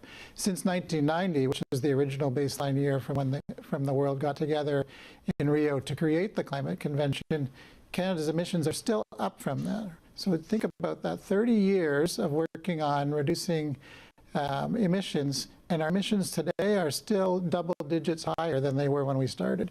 No other G7 country is like that. All of them have at least some reduction. Interesting that he mentions 1990. Didn't I do that earlier in the show? Yes. But see that thing I mentioned at the beginning? Mm-hmm. So we're the only one. All those years, nothing seemed to be done. We actually are making progress now. Our goal is 40 to 45. We're at 34 based on what we're doing now. We've got 7 years. Really, there's nothing we can change this year and next year and the year after that would get us an extra 6 to 14%. Mm-hmm. Really? We're like completely, we have no free will. This is the conservatives. We have no free will. This is the plan. The plan can never change. We can never adjust for new circumstances. We can never adjust in case our calculations were off. Our best calculations we can make at the time are off by like 1 or 2 degrees. We have to stick to that plan. And yes, we see that the plan is going to run us right into a brick wall at 180 kilometers an hour. But no, yes, there are brakes on the car, but no, that's not an option. We cannot use those brakes. We have a steering wheel. No, we can't use that either. We just can't. I know every other car has a steering wheel and brake, but we can't. We just can't. It doesn't work here in Alberta. Brakes don't work in Alberta. Neither do steering wheels. That may be some good fantasy thinking back in Ontario and Nova Scotia. But brakes don't work on Alberta roads. We have to crash right into that damn wall. It's our only choice. We just get a new car every day. You know what, though, when you put it like that, that's kind of, that's what they're saying. And why? Why are they saying that? Or actually, let me rephrase that. Why are certain conservatives going that route? Mm-hmm. They have overlords, and they are the oil barons. If we change the two sectors, transportation and oil and gas, cars that they don't want to go electric because they need the oil and gas that they want to keep on producing more of without doing a single thing to reduce intensity. Mm-hmm. All right. Yeah, Tim, I remember that became law in Ontario in 1975. 75 or 76, it became law. Yep. 11 or 12 years later before it became law in Alberta. Wow. Well, seatbelts didn't work in Alberta either, apparently. Yeah. I guess they got Elon Musk back then to geofence that area so that seatbelts wouldn't work there too. Like the heat bumps now. Yeah. Right? All right. I'm not sure. I think that might be the end of the commissioner's part. But as you say, it's still possible. Yes. Jerry DeMarco, always appreciate it. Thank you. All right. Go to the next section. The next section is going to be several minutes. And I'm just going to play it all for you because it's just beautiful. Okay. If Kits and Cubs remember, a few weeks ago, we had MP Mark Gerritsen, representative for Kingston and the Islands, on the show, and we had a wonderful interview. And there's a panel that follows this. Yeah, Cassie, remember Premier Danielle wrote a piece saying smoking wasn't so bad. That is true. And that if you have cancer, it's your own fault. Yes. Not lung cancer, just cancer. Yep. In this, so I think you have Mike Morris from the Green Party of Canada, which a lot of people have mentioned. Also, representative from Guelph. Guelph is a lot in the news these days, by the way. And then I believe you have Peter Julian, if I'm not mistaken, from the NDP, and I believe you have Mark Gerritsen from the Liberal Party. Okay. And so let's have a look. Let's have a look. Well, with their response to the Commissioner's report, we're now joined by Mark Gerritsen, the government's Deputy House Leader, Peter Julian, the NDP House Leader, and Mike Morris, the Green MP for the riding of Kitchener Centre in Ontario. Hello to the three of you. Hello. Hi, good to be with you. Nice to have you here. And listen, before we begin, we do want to acknowledge that we did invite the Conservatives to be a part of the discussion this evening, but they did not have an MP available, so let's continue going forward. And I'll begin with you, Mark, because, you know, the Commissioner says not only will Canada fall short of its international commitment, but even the current numbers are based on overly optimistic assessments of the government programs. What do you say to that? Well, first of all, I mean, we accept the report from the Commissioner. The Commissioner has indicated that we're heading in the right direction, but we need to move faster, and we will obviously do that.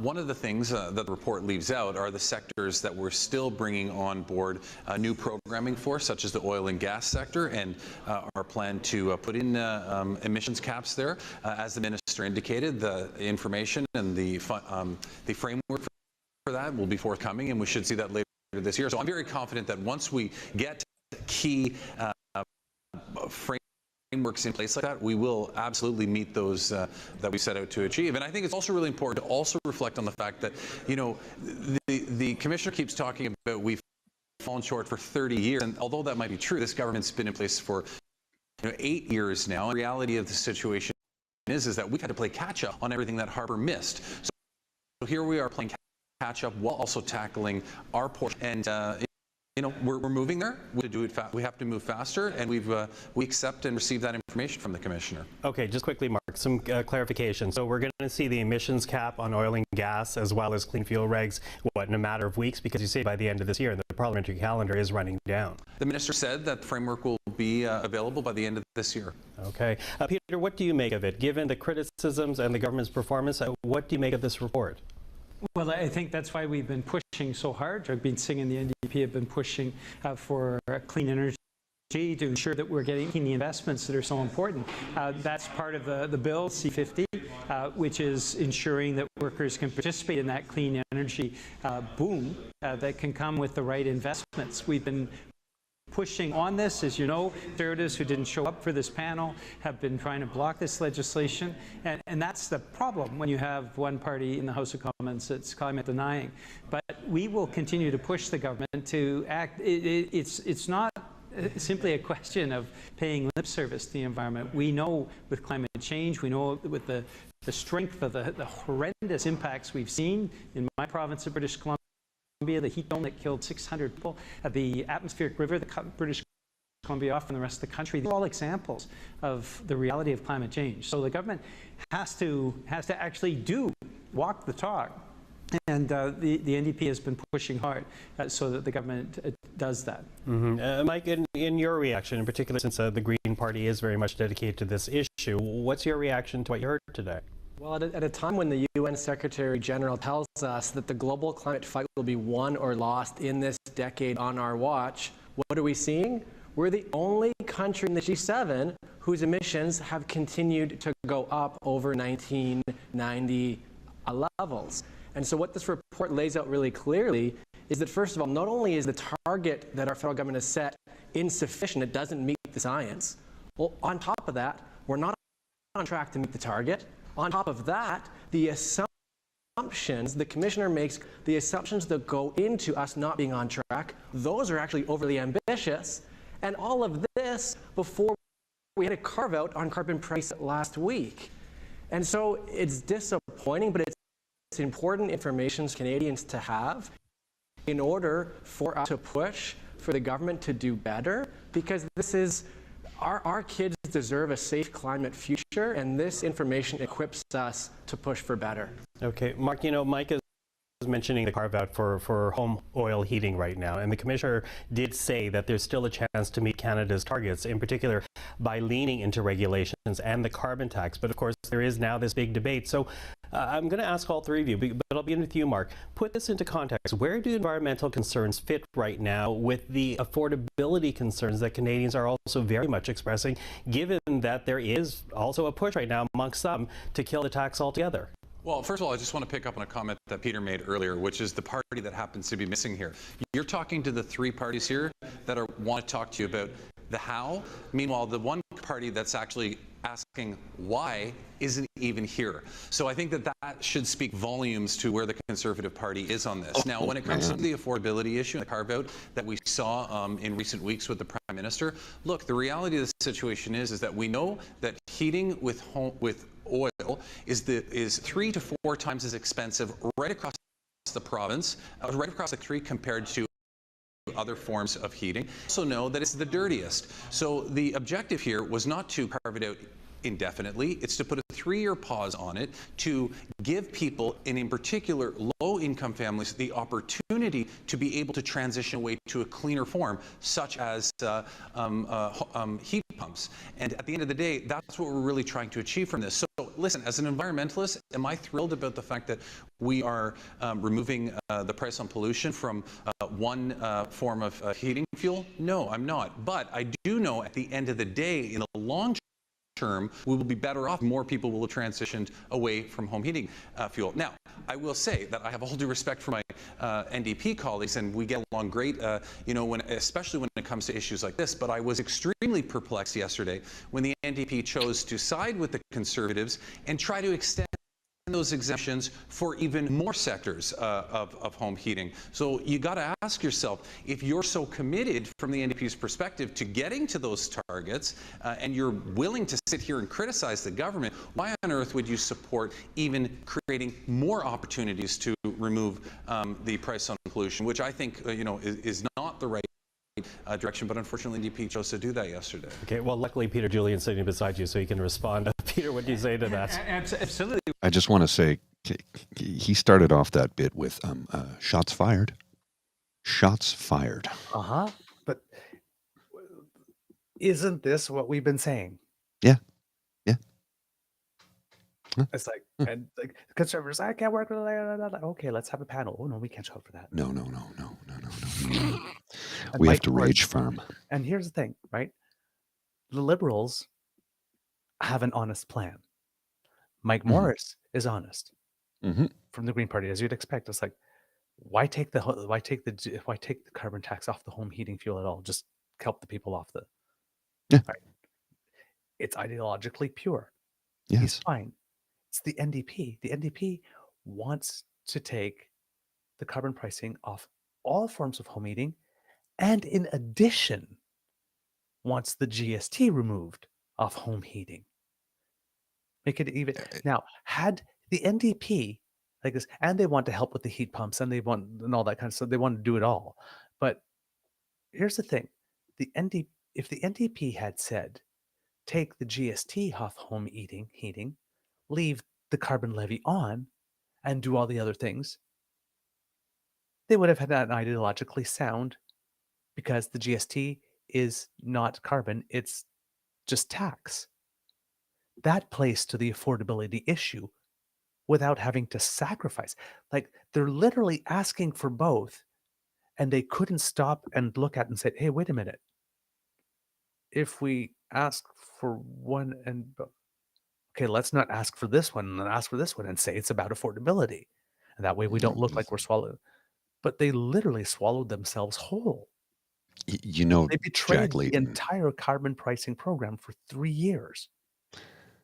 Jack Layton is spinning in his grave right now. Yeah, and that if you remove it off everything, what government is going to be able to campaign to put it back on in 3 years? Nobody. Because they say it's not for 3 years. That's why the home heating oil one is a pilot project that comes with a hand up to get off it, so that after 3 years, they're not going to be running on putting back, or if they will be running on putting it back after 3 years. but it's not going to bother anybody. It's only going to bother like the couple of people that said, no, I don't want $15,000 in free money so that I can not have to buy home heating oil ever again. No, I just, no. Yeah. There will be some. There will be some. Okay, let's back up for a split second, though, because someone will take umbrage with the statement you made. I'll take $15,000 in free money. It's tax money. Yes. It's our money to begin It's with, right? Right. But we have to be, a gentle correction. No, gentle correction. But the conservatives will call it free money, right? Of course they will. So remember, conservatives always say no, no, no, but they always take the dough. Well, they'll say it's free money, and then when somebody from a liberal or a liberal-minded person, I don't mean a liberal party person, I mean somebody who is a progressive, will say, well, hey, it's free money to upgrade my heating oil and from heating oil, and they go, it's not free money, it's taxpayer money. But you just said it was free money a moment ago. Pick a side. Oh, wait, no, hang on a sec. Where are my flip-flops? My flip-flops are around here somewhere. Exasperated all the damn time. Now let's see how Peter Julian reacts to being called out on something legitimate. Mm-hmm. Well, Mr. Garrison is not talking about the motion that we presented today. Jagmeet Singh just spoke in the House on this. What we have is a three-step plan to take the GST off of home heating. That is a way that benefits everybody across the country struggling to heat their homes. We are in an affordability crisis, and many families are having difficulty keeping food on the table, keeping a roof over their head, and heating their homes. And so taking the GST off helps everybody, including in my province of British Columbia, including in Quebec, where they don't have a federal price on carbon. Secondly, ensuring that heat pumps are actually rolled out. Taylor Bachrach, who's the MP from Skeena Bulkley Valley, mentioned today that the Greener Homes program has rolled out in 2 years a grand total of 438 heat pumps. Now, at that rate, to make sure all 10 million households are actually covered, it would take 55,000 years of Liberal government to actually make sure everybody gets a heat pump. An important part of the NDP's action plan is to ensure that heat pumps actually get to people. And thirdly, how do you pay for it? Well, we've seen the oil and gas sector with enormous profits, over $38 billion last year. And so having an ex-profits tax to ensure that we're taking the money from these very profitable companies that aren't paying their fair share of taxes, ensuring that that pays for the heat pump program, which allows us to transition, both provide supports for families that are struggling with affordability, and more importantly, to really fight back against climate change. Okay, but you did support the Conservative motion to take the carbon tax off of all home heating yesterday. Why that? Where does that fit affordability versus the green concerns? We thought that it was important to address the affordability issues, but as you recall, Michael, we tried to amend the Conservative motion so it actually covered British Columbia and Quebec, and the Conservatives refused. That's why our motion today is much more comprehensive, covers everything, and we're hoping that the Liberals and Mr. Garrison will be voting for this motion, which they should do if they're keeping to principle. It certainly does cover everything, because it also covers people that, quite frankly, don't. Okay, and then we'll go back to Mr. Garrison, roll it back a bit. So you saw how Peter Julian had trouble getting the answer out. Mm-hmm. All right, number one, because he has a gift of the gab. He normally doesn't have trouble getting an answer out. There's only been 438 heat pumps approved out in Canada in the last 2 years. Yeah, because COVID and all that stuff, people, like my experience, it took me 2 years just to get all the quotes, and you have to get the quotes for all the renovations that you're going to do before the Canada. So there's a process involved, and this is a pilot project. It's not at full production mode. Well, no. Here's the difference. It's like, this is not the Canada Green Loan. It's not a pilot project. That's everybody in Canada right now can get a certain amount of money towards a heat pump. So right this is a new project that they're rolling out. This is a new thing. Right. But heat pumps, not for free, but at a really sweet deal.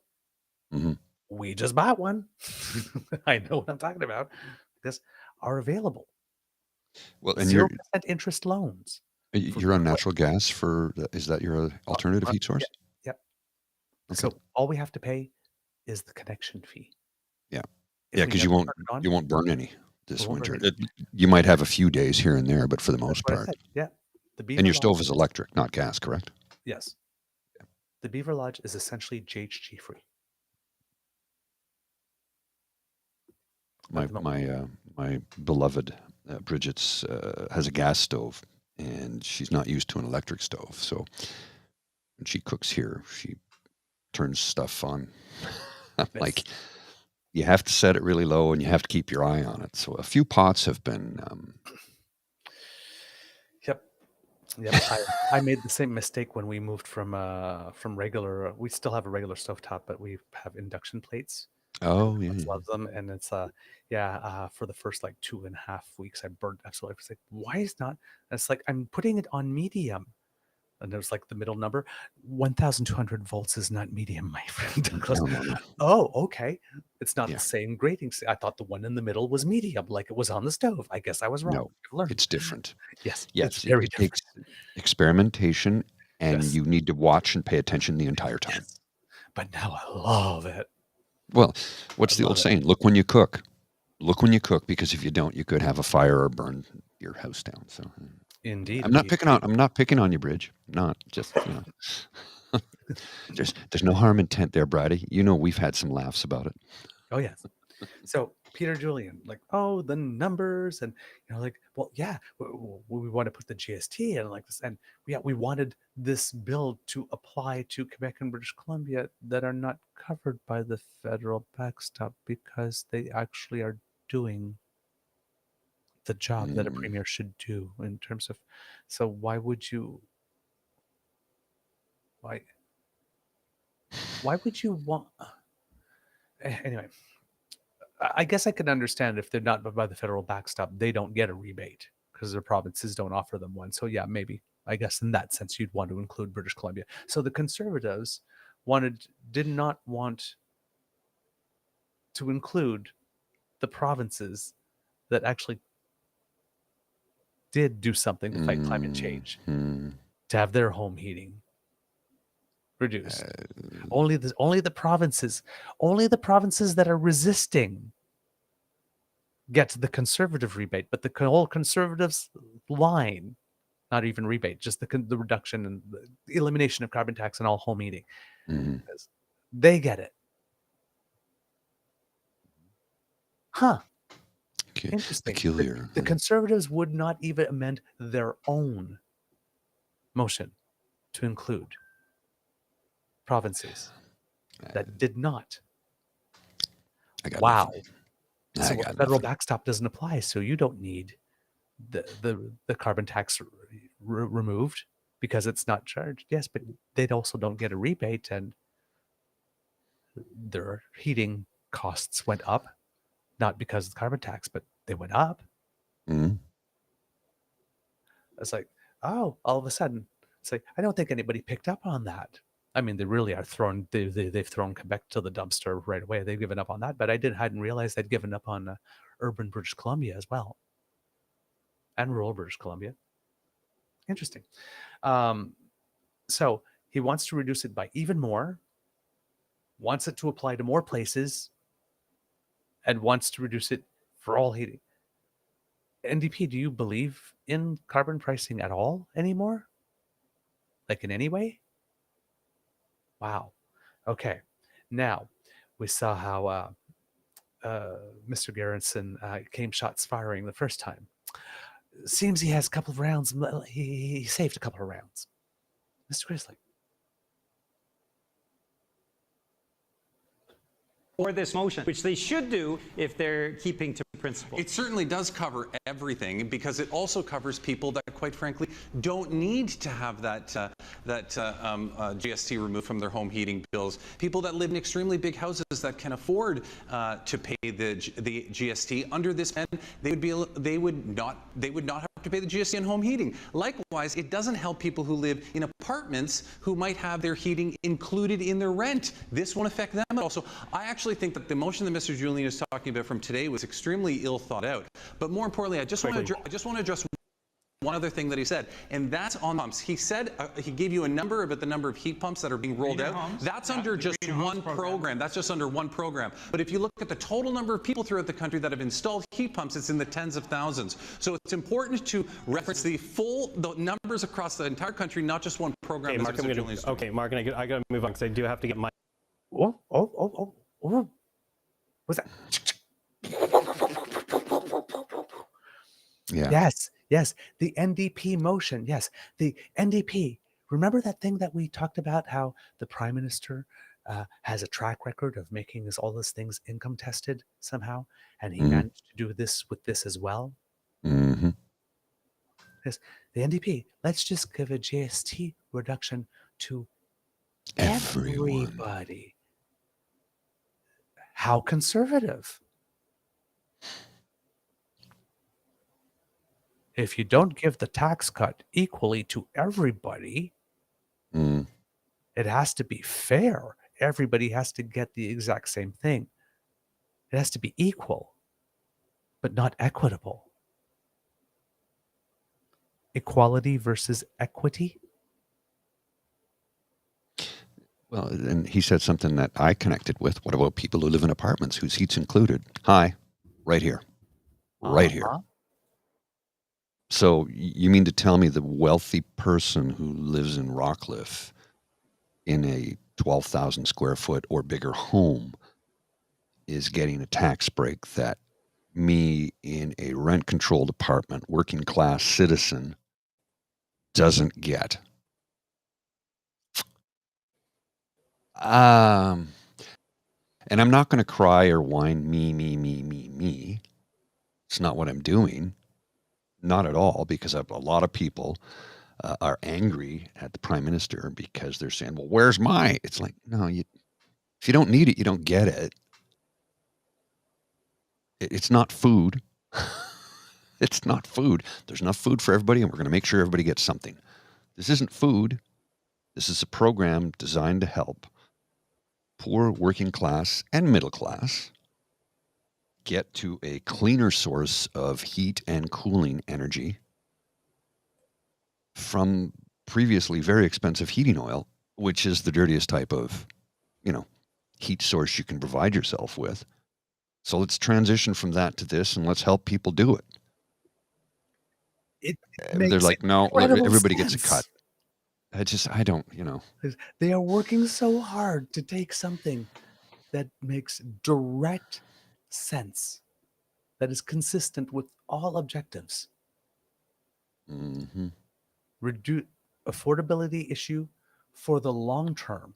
Once you move to heat pump, you never pay, or very rarely pay, for heating oil ever again. And all the increases in the carbon tax to come, you skip those. Here's the difference. You avoid those. You've made it equality versus equity. Yes. You've made a choice to say, you know what? Additional carbon taxes on my home heating? No, I don't want that. I've moved to a heat pump. Thank you. The rest of you keep paying. I've opted out. You get to opt out. Personally, for your own home, by making choices. This idea is so conservative. It's ridiculous. But they're fighting. And the liberals are doing it. Permanent affordability solution, permanent GHG reduction solution on the type of home heating fuel that creates the most pollution, that is the most expensive, is coming from one of the two sectors and hitting on two of the sectors that are still the most polluting. Oil and gas, because if you're not using more home heating oil anymore to heat your home, then they don't have to pump it out of the ground for you, do they? And if you reduce the GHGs coming from your buildings, so it works on the two. You couldn't find a better one. Well, under their plan, the owner of my building will get a GST rebate because he's included here. Yeah. So again, somebody wealthy, they're going for equality and not equity, as illustrated in that that brilliant pictogram that really does, sum it up. The difference between equality and The equity. first one, everybody gets the same thing, but the kid can't see the game. Yeah. And now the kid isn't. So it's the same number of boxes. Under equality, everybody gets the same share. But if you look at it, it's like, well, that's not equal because the little guy doesn't get to partake. Whereas under equity, everybody gets what they need. And that's why I'm saying it depends on what's your definition of fairness. So for the people who are listening at home, maybe you've seen it, but it's 3 people watching a baseball game over a fence. And on the equality, there are 3 boxes so that they can be boosted to see over the fence, and everyone has a box. There's a little kid who's very, very small. There's maybe let's say a teenager who's taller, and then an adult. And when they're standing on the boxes, there's not enough boxes for the little kid to see over the fence. The teenager just sees over the fence, and the adult, sees great. He's way over the fence. Equity, when you take the box away from the adult and give it to the little kid, the adult can still see over the fence, and now so can the little kid. So with equality, 2 people get to enjoy the game. With equity, using the same resources, 3 people get to enjoy the game. Yeah. But there will be people that will complain about equity. Well, I should get a cut too. Not if you don't need it. It's not pie, dude. Everybody's going to get fed. This is not the buffet. This is a completely different thing. Exactly. And not all things are equal either. So Mr. Garrison came prepared. Well, and Foxy Dragon asked the question here: who decides the distributions or the equity? That's the issue. That's what we vote on. Yes. And the consideration for that would be is how we look at it. It would go across. Literally, they'd go to CRA and look at incomes, and those who can afford to don't get it, and those who can't afford to, and it goes back to the old saying of it's very, very expensive to be poor. Yep.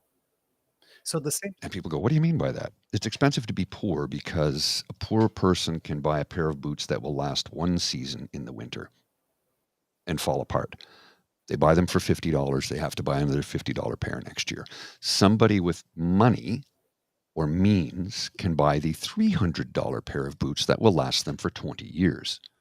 So if you buy a new pair of $50 boots every year for 20 years, that's $1,000. Whereas the person with means bought a $300 pair of boots and it lasts them for 20 years, saving them $700 in comparison. It's expensive to be poor. It is. It absolutely is. And then every time you have a check that gets an NSF fee, well, not a check or, an automatic withdrawal or something. Because, it costs a lot of money to be poor. $45 because, your deposit from your employer was a day after, or Yep. And again, let's talk about equity when it comes to municipal punishments. And I say that as in parking tickets and speeding tickets. In Norway, they've changed the way they dole those out. They're based on income. I knew a guy, you were on a show with him, on Dean's show, Jim Jerome.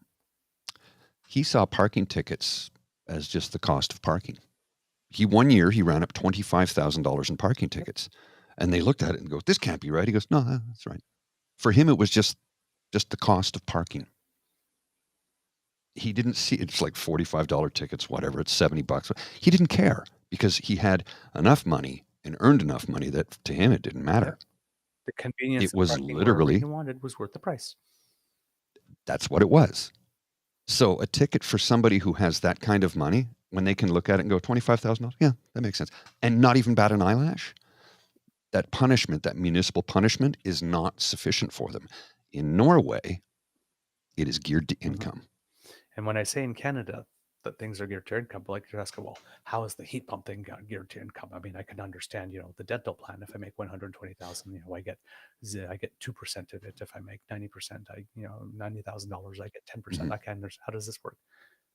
Classify Canadians by how much they pay per joule of heat to heat their home. Yes. make a table. Those at the top who are paying the most get the first benefit. It's income tested, completely and totally on brand for this particular government. Totally on brand. Right, Mr. Grizzly, let's go. Okie dokie. But to the original question, Mike, where does affordability fit up against a carbon tax right now, which some Canadians are very much concerned about? So we should be concerned about affordability, but we need to be honest with Canadians. Yes, the carbon tax went up 2 cents a litre last year. There are rebates that go with it, though. 80% of Canadians are better off financially as a result. Meanwhile, the profits of oil and gas companies last year went up 18 cents a litre, no rebates whatsoever. And so if we're going to talk about affordability, we need to be honest about the gouging that's being done by oil and gas companies across the country and the fact that right now the federal government's doing nothing about it. And they have done it already with other sectors. We have a Canada recovery dividend already for banks and life insurance companies.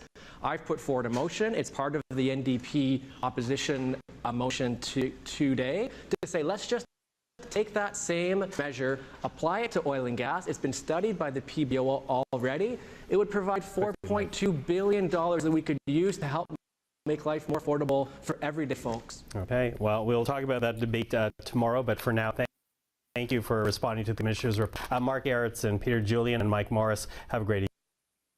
So, So what happened to Peter Julian there is that Mark Gerritsen gift-wrapped his butt, then handed it to Mike Morris, who put a nice bow on it, and then handed it to Peter Julian. Because the argument that Mike Morris made, that's the argument I would have expected the NDP to make.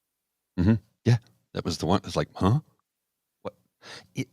Has 2 the cents NDP versus 18 cents, the corporate thing. Has That's the an NDP NDP become the new Progressive Conservative Party of Canada? If I everybody mean that genuinely. everybody has taken a step to the right, with the potential exception of the Liberals, yeah. I seriously mean that. That's a legitimate question. Well, I say in that Alberta because and Manitoba, they are. they absolutely are.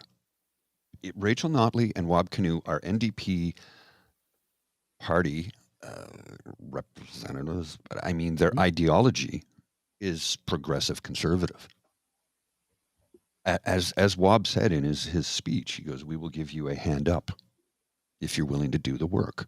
I'm like, the NDP is the new progressive conservative party, because we haven't had a conservative party in this country since the amalgamation of the Alliance Reform, the Canadian Reform Alliance Party, Canadian Conservative Reform Alliance Party, the CRAP Party. That was literally what their initials were. You remember that? I do. I thought that was Good laugh hilarious. for that. It's a big pile of crap. Ah, man. So, those of you who have wanted to see some Mike Morris for a while, and we've been wanting to show some, that's the man. That's the Green. That's the second Green Party of Canada MP in the House. That's the quality of candidates they field. Mm-hmm. So you're sitting there and you're writing, "Oh, well, I can't vote Green. They never win." Maybe they should. Well, That's the quality of candidates they present. Maybe Mike Greiner here in the province of Ontario. Schreiner. I don't know why I keep calling doing him that. Grinder. I don't know why. At least you don't call him Mike Grinder. So, boy, I'm just going to leave that one alone. Not going to touch that one at all. Mike Greiner. You did it again. Oh, Schreiner. See? I can't help. I've got a block. I don't know what it is. Mike Schreiner. Schreiner. Think I'll of a think whole of bunch Fez. yes, exactly. I was going to think of a bunch of people as Fez. That's exactly where I was going. Mike Schreiner, he is the only candidate in the last provincial election that I was like, oh, he's the guy.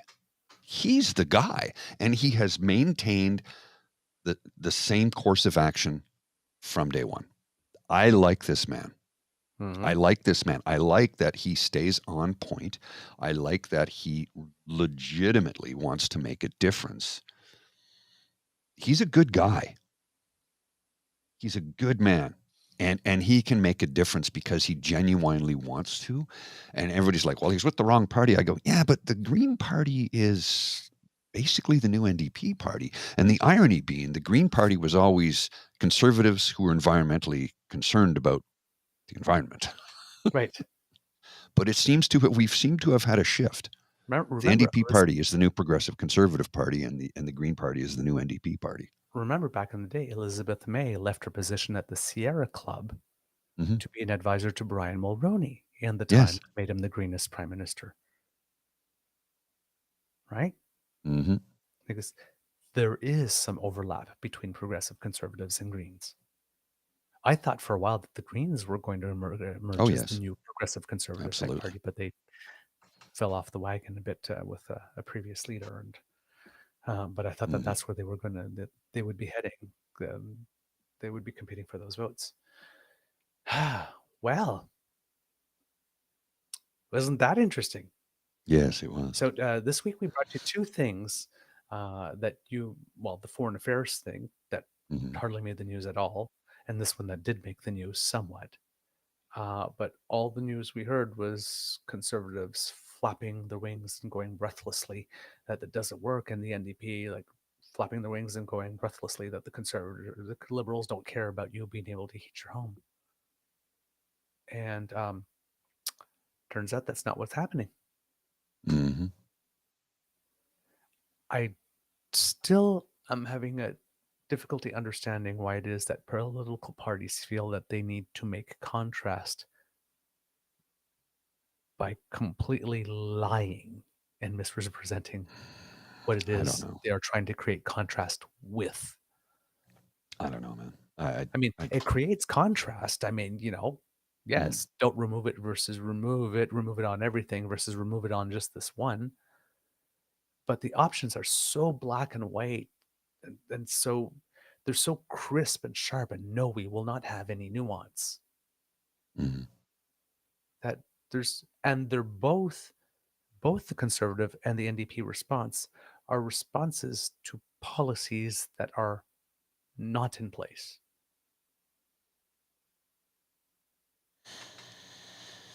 It's right. It's a response to the policy that's in place, but the policy that's in place, the policy they're telling people is in place, is not the policy that's actually in place. So it's a response to something that doesn't exist. That's a lot of money, a lot of time, and a lot of energy, and a lot of resources.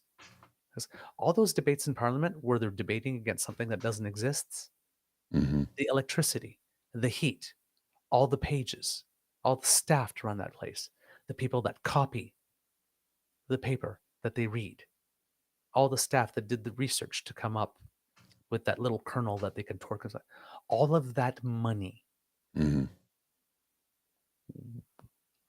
on presenting theater, opposing something that doesn't exist for the sole point of creating contrast to get you to donate or give your vote to another party. Well, that and deceived you. The thing that we've talked about from day one on this show is that people have a difficult time trying to get the information that they need to make an informed decision. And I blame a lot of media companies in this country for that, because they are right-leaning, owned by U.S. Corporations tied to the Republican Party. And I hate it. And we have one person to blame for that, and that's Stephen Harper, because he changed the rules around that. Remember when he said, you won't recognize Canada when I'm done with it? He meant that. He meant it. He sold us off to China. He sold off the Canadian Wheat Board. He sold off Canadian media. He changed home ownership rules in this country, so that's why our real estate is outrageously expensive. But it's not just here, by the way, when it comes to laws. Yeah. Replaced the entire board of the CBC with party donors. Tried to kill the census. Yeah. Tried to change the age of retirement from 65 to 67. And then Yeah, there's I remember every that one. single law that he passed that went to the Supreme Court that got turned over. And then he tried to impose an unconstitutional Supreme Court justice on us. Jesus Christ, what a shit given. as well as a failed attempt to unilaterally reform the Senate. I mean, all that time, all that energy, all those hours of TV and press releases, and like this, that he spent, all those conferences that he went to selling that message, all of that was your money. That they just took the money, took a match, lighter, set it on fire for the purpose of PR and deceiving you and selling you a lie. That's why I keep on saying, when I'm saying that, why I don't understand why the NDP is not making the argument that this party does not even deserve to be the official opposition. They literally fund themselves to lie to you with your own money. Mm-hmm. And they will deny that climate change is a thing, as they did at their convention recently. And if you think climate change isn't real, let me show you something. This is a live shot out my window. So in the foreground, you see the ambassador of Ukraine's house. And just behind that, over top of that snow-covered roof, is a leafy green oak tree. Mm-hmm. It's the 10th of November. Yep. And the leaves are still there. There's a leafy green tree. There's one, that one's next to it's changed color. This is still green. What? Look at all these trees here that still have green leaves on November 10th. Yep. But climate change is a myth, according to some people. That is not normal. Normally at this time of the year, those trees are barren. Yep. I walk up my street to work every day. A lot of trees are barren. And a lot of the other ones are like, nope, we're not leaving yet. Damn it. We're ready. We're sticking around. They're still green. They haven't changed color. Do we have an arborist here? Someone in the chat can tell me if that's normal? Because it seems awful weird to me. Yeah, indeed. That was a lot of content. I thought so. Well, I do understand that, Jillian. Oak trees are the last to turn, but that tree is still in full bloom. It looks like spring. Like, my goodness. Mm-hmm. Mm-hmm. If you took out like all the decor and you just like, this tree, what season is it? You wouldn't know. It hasn't. And the tree over to the left, that's not oak. No. The far left, I mean. The one next to it, I think, is poplar. But, you know, that ain't normal, man. That ain't normal. Mr. Grizzly, do we have a show? We do. And I just want to share something quickly. I had, because I'm going to be posting some jazz shows over the weekend. I'm way behind on my jazz shows. I haven't done one in a while because I have a lot of editing and stuff to do. But I made up some stickers that I'll be putting around town. This is the cover I use for my jazz show. And if you look in the bottom right corner, there's the QR code that will take you right to the Crier Media page where you can listen to my jazz shows if you are so inclined. And when I was at the Rex in Toronto last week, of course, I'm sitting at the bar, and I'm the coolest looking dude in the place because I had my big black hat on, and all the musicians were coming up. Who are you? I'm like, Paul Atkinson, Crier Media, jazz songs and stories. They're like, what? I go, yeah, it's a podcast I have. Oh, how can I find it? I go, right here on Spotify. And I held up a QR code that I had made 2 minutes before. So when I was leaving, we talked to the manager, and I said, yeah, I have the, and I want to come down and interview and blah, blah, blah, blah. He goes, oh yeah. I said, I'm getting stickers made. I don't have any right now, but here's some for our political show. I have a couple of stickers. So we're putting them around town, and the political show stickers, by the way, same idea. We had a QR code in the right-hand corner. So I put them on a bunch of posts in downtown Toronto. So if people see it and they're curious, True North Eager Beaver, what's that? There's the QR code. It'll take you right to the website. Yeah. Oh, I love it. Yeah. So I'm going to get some more made up with the QR code, but they're expensive. Like 24 of them is $50. Really? Yeah. Well, it's because they're vinyl. They're full color. Oh, okay. They're 4-inch by 4-inch. So they're not tiny. Yeah. So it's expensive. So I do it periodically because, like I said, the $300 I've earned doing this show in the 3 years is not really covering the costs. Not really covering the costs. I've invested about I think all told, somewhere in the neighborhood of about $15,000 on new equipment, lights, cameras, monitors, computer systems, um, mixing boards, mixing consoles, software, monthly fees. Well, look, I'm gonna just add in another camera here. Let me just change the angle so we can get another camera if it'll work. And no, not that one, not that one. Come on, work. There we are. So you can see some of what I've done here. I'll just add this. Let's say I'm just going to adjust the camera. There we go. I will add in this window right here, and you'll be able to see some of the studio. And this gives you an idea of, all the equipment. See the lights. There's more lights up above. There's more lights over here. I've built this green screen, which is part of an isolation booth. The chair I'm sitting in, the console, the desk. I moved everything. I'm not even done. Like, I've still got more work to do on the studio. So it gives you an idea of the kind of money we have to spend to do this. And when I say monthly fees, I had to increase my bandwidth on my ISP so we could do this better. I have to the shorts that I provide, I have to pay out money to get those done. I have a free version, but it's very limiting. Thankfully, the Ray Girl has funded our pod page, because that was $250 for the year. It all adds up. Am I complaining? No, I do it because I love doing it, because we love doing this for you. And that's genuine. We really do love doing this for you. And we love this community that we're building, because there's so many wonderful people who come in and share their lives with us each and every day. Well, 5 days a week, at least, anyway. But what I'm getting at is it takes money to do this. So if you can, we appreciate any donations you can provide. We really do, because it's expensive to put all this together. And not only that, I mean, when I show you this, it's like, okay, sure, we've got, these monitors, this laptop, there's a phone, there's a control box behind the phone, right there. There's all these mics. I have multiple microphones. I can't even show you them all, but there's several of them, studio mics and recording mics. And there's another mixing console right there. You can sort of see. There's the main mixing console right there. All of this is expensive, but let's take a look at the walls around me.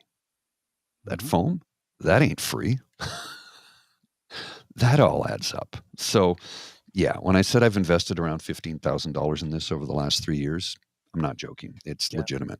Yep, and I've got about 15,000 coming too, because we have to remove the shed off the ground and put a concrete pad under it to build the studio over here. Yeah. So it costs money to do this, is what I'm getting at. I'm not whining. I'm not complaining. I'm just stating simple facts. I mean, and if you're capable, if you can, we appreciate everything. Yeah, exactly. Yeah, you're right, Cricket Linda. Mr. Grizzly running the space program from his apartment, pretty much. Yeah, but that's the thing. And listen, I mean, yes, you're watching, and we could continue doing this like this. I could continue doing this from like the main hallway and the house, and there are noise and stuff and things, and and I know you guys overlook all of that. Mm-hmm. Because you enjoyed the content and you support us, and we appreciate that. But the goal, our plan, has always been to try to present the most professional show for you. And we do have aspirations longer term to help other people create their own shows and yes, that type of stuff. And we would like to be able to do this full time, right? So we're both transitioning, trying to build something that we can transition away from what we do now. But we would both like to do this full time and be able to produce more content, have more interviews, more, different stuff. But there's only so many hours in the day, and we still both have to earn a living. So, but, if you stick with us, eventually we'll get to that place. We hope that, hey, maybe we'll even have like a glossier looking show, sort of like Nick Pike has, right? Mm-hmm. Where he has like the little green screen in the back, and and it looks good, or opportunities to do more skits, mm-hmm. little things. Well, like and one of the things, or stuff, right? Like there's more stuff in my tickle trunk, for example. So well, like I said, I just rebuilt and moved my studio and rebuilt it, and I'm not even done yet. yeah. I have new shelving on the way. My monitors are sitting over in the other studio space. I have to, because I can only hear stuff through headphones now. My monitors are gone. They're not in this space yet. And I'm using a desk lamp right now until another lamp that I've ordered comes in. You can see it. Tilt up. You can see that is a desktop lamp right here. Yeah. This little thing. But it works. It functions, right? So I have a Kit Tim that says, "Will be better when you can get memberships." The thing is I'm not. yeah, you can do that on YouTube. Yeah. Once we hit 500, we can get people who subscribe as members, and there's additional content we can create for those. See, but that's the thing. That's one of the reasons. Like one of the reasons for which we decided we work for tips is that when you asking people to buy a membership or to subscribe annually, you've got to produce some type of bonus content. We don't have the time to do that something right ads free or something like this. Well, we technically don't have ads, so we can't do that, and we don't have the time to produce more content. So it's like you better be doing this podcast until you're broadcasting from the bingo hall with your walkers and hearing aids. Don't worry. Deal. We'll stick to that. Deal, Miss Dicka. You hold us We'll to stick that. to that. Yeah. Oh no, absolutely. Yeah, but yeah, that is our goal and where we want to go to. But like I said, why make people pay for a subscription when there's nothing additional that we can give than the people that we're just going to fall on with that? So there's the super chats, and super chats you can donate money right there on the spot, right? Yeah. That's how super chat works. Yeah. Beaver bingo. Oh yeah. Oh, never thought of that. Under the bee. Bingo cards, and we just send different ones to different people. And I'll be the bingo caller. I'll be the jazz bingo caller. Under the bee, 23. 23 under the bee. Under the bee, Bob. Bebop 13. Bebop 13. All right. Do we have an episode, Mr. Grizzly? Yeah, we do.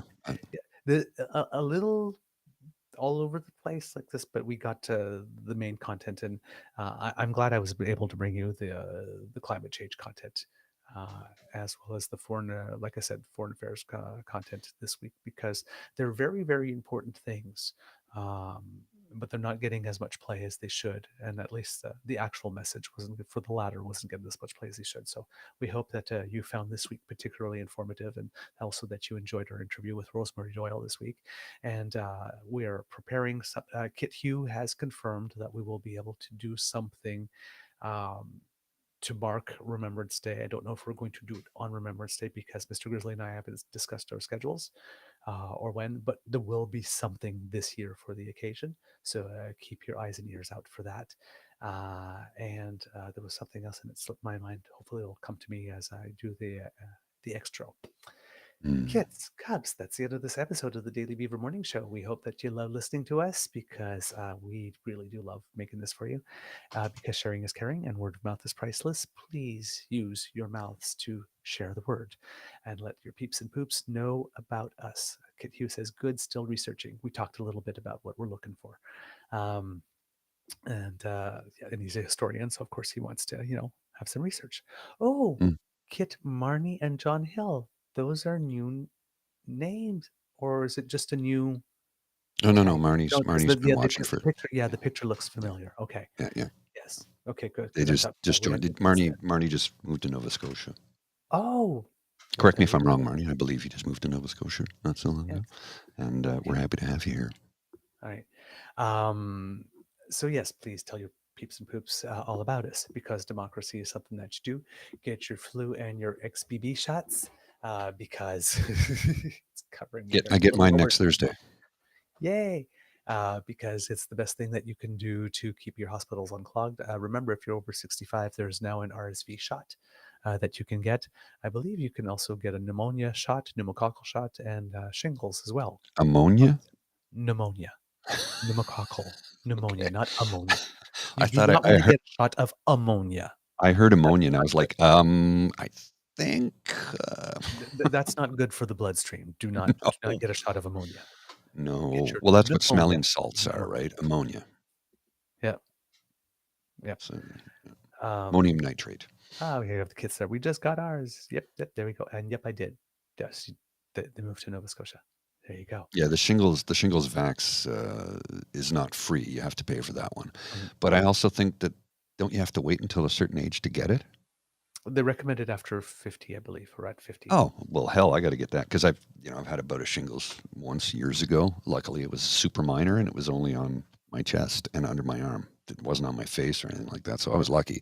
But it is, if you've never had it, by the way, I remember telling a buddy, I go, yeah, I got shingles. He goes, oh, yeah, my buddy gets that all the time. He sleeps with everything in town. I go, it's not an STI, dude. It's not an STD. Not shigellosis. No, shingles. He goes, well, what is that? And I'm like, did you have chicken pox when you were a kid? Yes, congratulations, you have shingles. It just doesn't break out. He goes, what? I go, okay, it's called herpes zoster. Yep. Chicken pox is a form of herpes. Yep. And it sits after the chicken pox clear. The virus sits at the base of your spine until you are in the ground. Mm-hmm. And it can be brought up during stressful times or you can get sick and shingles can break out. It can happen for a number of reasons. But what it does is the virus sits in your body forever. And then when it breaks out, it can be, it looks like chicken pox, except it can be giant red welts. It can be under your arm. It's only on one side of the body, by the way. It doesn't happen all over. It's either the left or the right side of the body. And it can be rather unsightly. If it's a lot of people get it on their face, it's incredibly painful because it's nerve related. So think of it this way. Put your tongue on a 9-volt battery, crank that up to 50 and put that throughout your body, but only on one side. And just every now and then you get that zap. Yeah, that's what it's like. I only had it once. It was an extremely mild case. But yes, I would like to get the vax to prevent it from flaring up because the older you get, the more likely it is to flare up. And I'm not getting younger. I had it once in my early 30s, and I was really lucky because I got it before there was an eruption. There was just something weird feeling when you get that. And you caught it? What is it? And I caught it, and I went. They gave me I took the medication. Valtrex, I think it is. Yeah. I was still sore for 6 weeks, and that was without an eruption. Yeah. For all the pain went away. So, yeah, it's again, that why I say there are certain things I wouldn't wish on my worst enemy. Shingles is one of them. Smoke that in your pipe and think about it. There you go. If you that was like intentional. I know that. If you would like to sponsor us, if you would like to make sure that you don't miss an episode, the pod page, sponsored by the Ray Girl, as we mentioned. Thank you very much.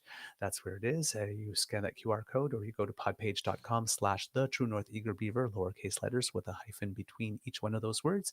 And that way we will come straight into your box when we have something fresh for you. Not touching that one. Not touching that one. Nope. Leaving that one. Please. Nope. Not in the mood to do it today. I know for a fact that you are a hopeless heterosexual and that you have touched box. That's all I know. Don't say you don't touch box. That is not true. No, I just wasn't going to touch the joke because but you did it for me. So there we are. I know you do. I've heard rumors. All right. They're all true. We're going off the rails. I had a good joke yesterday with Marianne. Marianne said she put up a little blurb of some voiceover work that she's doing. She says, "Oh my God, that's a big one." She says, "What do you think I'm talking about?" And I'm like, "Did somebody leak my nudes again?" I saw one that was a license plate called Truther. And it was like just driving, because then somebody said, "Where's this person going?" Wrong answers only. It's an all-male BDSM event.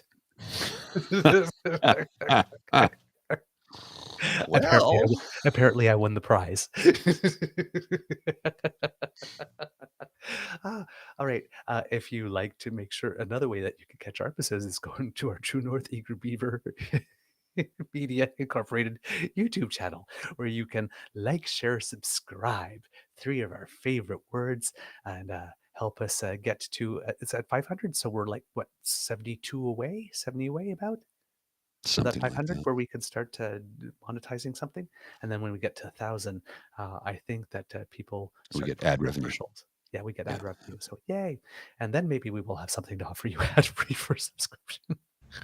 Wow, it's really big. And I was like, were my nudes leaked again? Sorry. That's terrible, and I love Funny.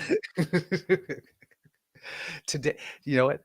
That's our podcast friends Pitney and Amelia's Bitchin' Boutique's tagline is "We're awful, but we're right." Yeah, we're just awful. And if you would like to help us with our other 3 favorite words, what are they, Mr. Grizzly?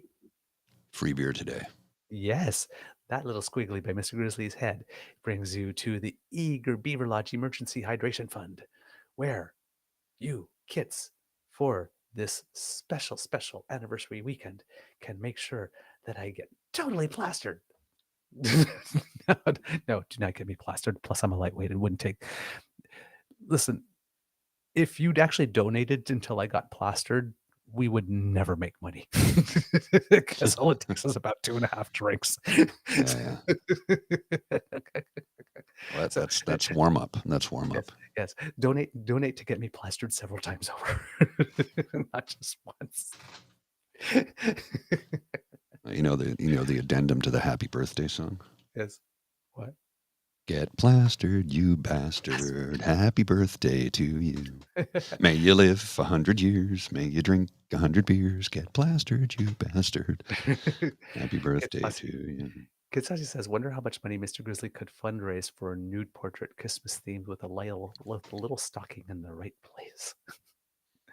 But well, I'm going to start my Angry Speedo Man rants OnlyFans soon, I think. Maybe we should consider the Critters of Eager Beaver calendar. Take that, you firemen. What, this picture? It's just I cropped it. I'm just saying, maybe. That was pre-pandemic when I was going to the gym every day. I'm not quite that lean now. I was going to the gym 7 days a week back then, pre-pandemic. I actually looked in the mirror the other day and there was like semblance of abs. Oh, good on you. Keep it going. That was a little frightening, actually. Well, I think if I switch from beer to wine, that'll help too. Yeah. See, Kitsasi says calendars would make some dough. We might be a little late for this year, but we might consider an Eager Beaver Lodge. January's rolling around. It's only November. We would have to get the pictures taken very quickly. Oh, that's easy. I got lots of photographer friends. Oh, well, I'm down. If you think it's the question is how much will it cost to produce them? I'll look into it because I deal with a company that I make the stickers. I'll check with them. There's 2 different companies I work for the stickers. But then I'll look into it. We have to then, but Dean has to switch his calendar from whatever he's. Oh yeah. It's the plot. Okay, the plot is on. All right. Longest extra. Okay. So there are donations. We saw a little something come up that somebody scanned the QR codes. Whoever did that, thank you very much. And I still owe some coffee thank yous, don't I? So remind me, kits, and I will do that Monday. Democracy is something that you do. Get your shots. Northwest Territories, 4 days until voting day. Right. Write your MPs, write your media, and donate to the Red Cross. From the now, GHT, Beaver Lodge de l'Amour, because it's a special love weekend over here. This is your Eager Beaver saying it could be a tough world out there, but today it's not a tough world. Today it's all about the love and the romance. So get a little romantic with yourselves, kits. Buy yourself some flowers. Hold your own hand. Take a walk somewhere lovely with someone you love, or just with yourself. Take yourself out on a date if if you're not partnered at the moment. But, well, and remember the words of the late great David Crosby: if you can't be with the one you love, find someone and have sex with that person. No, that's not what he said. That's not what he said. No, that's not what he said. That's not how the song goes. But yeah, it's your Queen Beaver commands because it is the day of love throughout the whole Beaver realm. That you somehow have some romance today. Ah, right on cue. Right on cue. Ah, it was, yes, the Royale with Cheese decree. So there you go. All right. From the Beaver Lodge, this is your eager Beaver, saying it could be a tough world out there, so please be kind to and gentle with yourselves. Mr. Grizzly, some words of wisdom, please. If you have a few minutes tomorrow, a pittance of time is asked of you that you observe a moment of silence at the very least for our veterans, of which my father is one, and my brother-in-law is a serving member of the Canadian Forces as we speak right now. So if you can observe a pittance of time, and if you're in the East Coast, you might be familiar with that song. It is a maritimer whose name Terry Pratchett. I can't remember his surname. My apologies. He is a singer-songwriter, and he wrote a song called "A Pittance of Time," and it was about how everything is open on Remembrance Day in Ontario and Quebec, and I guess somebody was in a corner store making a purchase, and everybody stopped to observe the moment of silence, and there was somebody in the lineup who was angry and said, "Come on, hurry up, we got to get that." And he went home and wrote the song, "A Pittance of Time." Observe a moment of silence for those who sacrificed all for us, and those who came home and made sacrifices that we only discover now, the PTSD, the effects of war, and what it has done to their psyche. So if you can spend a moment or two tomorrow, if you can make it to a cenotaph, if you can make it to Terry Kelly, thank you. If you can make it to a Legion, if you can make it to a place where veterans will be tomorrow and current serving members, please do so. Yes. I would appreciate it. And if you are fundamentally opposed to war, as we all are, it's not about war. Show up for peace. It's for peace. We are honoring those who sacrificed for all of us so that we could have the right to sit here and bitch and complain. Or moan and complain, I should say. I don't want to offend anybody intentionally. So, all right. Yeah. Highway of Heroes is a brilliant song, Cassie. I love that song. And then, of course, there is the only time I will ever do this. It's the Bell ad for Bell Cellular from the 90s. The young man was on the beach in France. He called his grandfather, and his grandfather says, "Oh, France, Paris. So the girl's still lovely?" He says, "No, grandfather, I'm in Dieppe." And I can't talk about it anymore because I get emotional. So I'm just going to roll the credits, okay? Yep. Yeah, that commercial got to.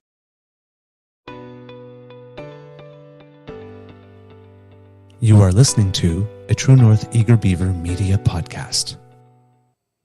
The True North Eager Beaver podcasts are proudly brought to you by our founding sponsors, the Miss V Mysteries from Corvid Moon Publishing, your source for science fiction, fantasy, and cozy mysteries featuring a broad diversity of characters. CanadianTarot.com, your uniquely Canadian online eclectic tarot community and forum. And The Peppermaster, hot pepper sauces made from fresh farm ingredients to thrill your taste buds and expand your mind.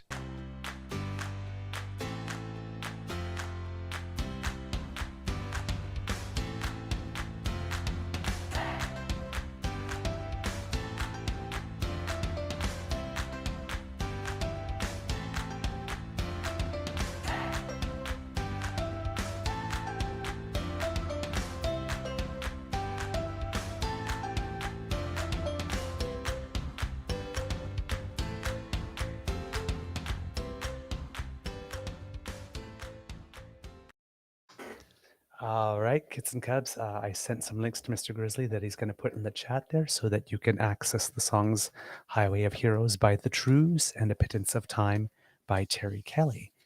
And since it's a romance show, I guess it would not be complete without me indulging in a little Prezi.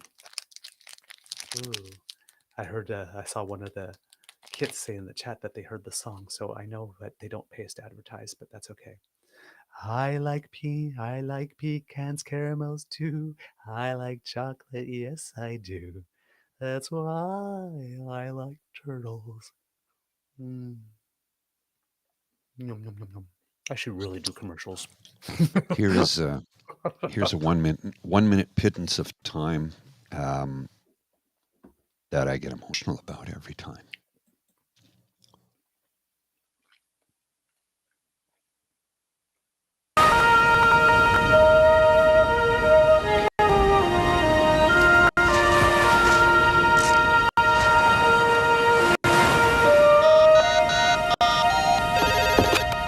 Hello? Hi, Grandpa.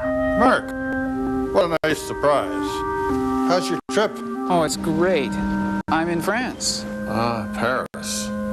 The girls still as lovely as I remember them? Grandpa, actually, I'm not in Paris. Where are you then? I'm in Dieppe. Wow. Grandpa? I'm glad you're there. I guess I'm calling to say thanks, Grandpa. It's great of you to call. Thank you. Yep, every time. Single time it never Every fails. damn time. See ya.